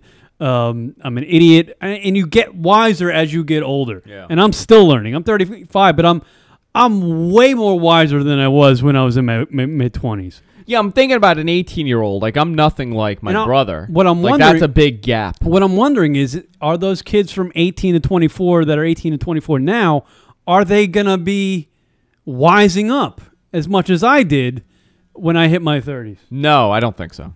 It's a different thought process, really. I mean, yeah, they'll probably be forced to, but you also have to remember, our age, we still kind of appreciate like blue collar jobs. Right. Like we could always say, yeah, you know what, if we could do whatever we're doing, if it doesn't work, I'll do this, you know? Like it's possible because we still have that thought process. I think the younger generation, for a lot of them, that's never an option because they were only preached to go to college, get an education, come out and get a job. No, we don't know what that job is, but whatever it is going to pay you $100,000 a year. It's an imaginary job that everybody's waiting for. I've told you a ton. I don't know if I told you or somebody else, but I got a buddy. He went to BU. He got a degree, has a master's, came back. He's a pizza delivery guy now. You shitting me? Because he can't find a job because every job that he got, he quit because there wasn't enough money. So now he's stuck in the shitty economy because there are no jobs. Well, that's what I'm saying about the younger generation. No work ethic, and the country and the world is falling apart economically. Well, Europe, I mean, you look at Europe, like you look at Greece, they don't want to work. Right, but I mean, they'll have no jobs to go to, and they'll have no work ethic, even if to get one. Anyway, so it's a complete loss. That's why I think the idiocracy movement, which is the movement I'm starting, will pretty much encapsulate the entire world eventually, and we'll all just be lazy potheads at some point. Look at Greece, man; they're done. Mm-hmm. I mean, Germany was offering to buy them. Yeah. I mean, this is like, can you imagine? $20, I believe. $33. $33? Yeah. God. Like they can't get their price shit went together. up, I guess. Where the hell are you gonna go? Like if the country collapses, where do you go? You go to Canada. Canada's always gonna survive. Yeah. Because nothing ever goes on there, and they never get a little crazy. They never get too crazy. Because it's too cold. Too cold. Too cold to go nuts. Look at Florida. Florida's nuts, right? Yeah, because people are around. Hot. Florida's hot. Arizona, Hawaii's fucking balls deep and everything. Everybody's banging. Canada's like that cousin who's like the gem of the family. Yeah. You know what I mean? It's the one everybody talks about. He's a little quiet. He's quiet. You know, he wears the button-down suit, the button-down shirt. Wakes up every day, goes to class or whatever. Always doing the right thing. Canada's always doing the right thing. Never talking too loud. You're like the fuck-up cousin that gets a little too drunk. Never annoying anybody. We drink a little too much. Spill it all over him. He goes, don't worry, pal. It's all right. He doesn't get upset. Yeah, I think the younger generation, you're right, man. They're screwed. 18 to 29, you're all fucked. And I know you're the people that probably listen to this radio show. You're all screwed. But you think about, like, you know how they say, like, for years, there was always, like, a second thing that you could do. Like, okay, you know what? If you could become a cop. You went to school. You decided that that's not what you're going to do. Like, your backbone was that you became a cop because your dad was a cop or whatever. Like, what are they going to do now? What's their fallback? Like, what's this generation's fallback? Like, what's the blue-collar job that you could get with a pension? There's no city jobs because that's all locked up. You can't be a teacher because they're not hiring. You can't work for the MTA because they're not hiring. And teacher's not even a good job. I mean, that should be the highest paid job for somebody. They get paid a lot more than people think, actually. I know. In New York City. I mean, people think they're making like $40,000. Yeah, but they're not. There are plenty of teachers out there who are working a second job just to make ends meet. Yeah. Which is a shame. Well, you go to like Suffolk County out in the island, they're making like $120 a year. Yeah, and in other parts of the country, they're making the same, high wages or decent wage. But there are many more places in this country where a teacher just what do you think should is be the making $40,000 and struggling. So what do you think? I think cops should be paid. Cops, lot more. teachers, Cops, teachers, doctors. Doctors make good money. What are you talking about? Man, not all of them. It's like geographical. I mean, if you're, I mean, they're not everybody. Doctors rolling home with a 6-figure salary. It's amazing. Yeah. But the younger generation is completely and utterly screwed. And a part of it's their own fault. It will be their own fault. Well, I'm looking at this Occupy stuff, right? But a part of it is the older generation who's running things now, screwing it up for everybody. Greed is going to screw up the younger generation. So it's not completely their fault. Well, I'll give you an example. What happened to the Occupy movement? They all went home. It's finished here. In New York, nobody's out in the streets. It got cold. Yeah, but it'll come back. It'll come back? Once the summer kicks in, the spring, and the flowers are coming back. They're all going to come back. They'll come back. It'll come back. That's the great thing about the internet, because that's the great thing about Facebook and these social networks, because you could put together something like that. I love there was an interview, and this guy goes, he's like, let me ask you if they were protesting something. He's like, and he brought up like a bank that he doesn't like. He's like, if this bank offered you a $200,000 job, are you going to take it? He's like, no, man, why would I do that? They're evil. I'm like, you're an idiot. Mm-hmm. And that's all I can think. I'm like, it's a $200,000 a year job. You're going to turn it down, you dummy? Well, that's just, that question was asked to somebody who's just a complete idiot. Yeah. Because if you're not... 90% of those guys would be running to that job. But yeah, why? I mean, even if you don't believe in what the company is doing, take the damn job. It's just a job. I don't think most people give a shit about their job. 99% of people out there don't give a shit. They just want the job and they want the money. But that's why you always hear about somebody that wakes up, goes to work, he's miserable, comes home. Mm-hmm. You're with the miserable job because you want the money. Right. It's kind of funny, though. It's sickening. Yeah, these stats are Well, that's crazy. life, Life sucks.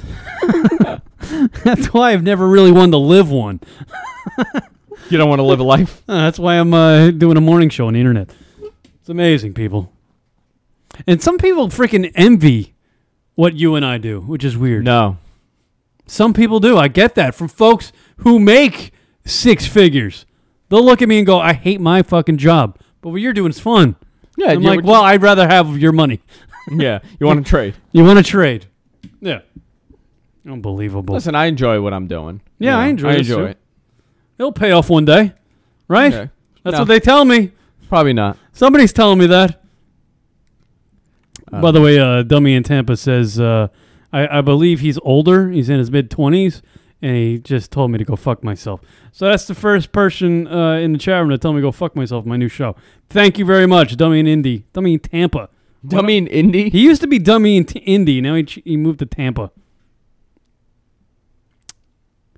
Well, at least Andrew has a hot wife. What the fuck does Kieran have? Kieran has a penis that he loves very much, so I love my penis. I actually wrote a Twitter post to myself today. Did you realize your penis? Yeah. I said, happy National Condom Day. I love you, penis. Something like that on my Twitter. I don't remember.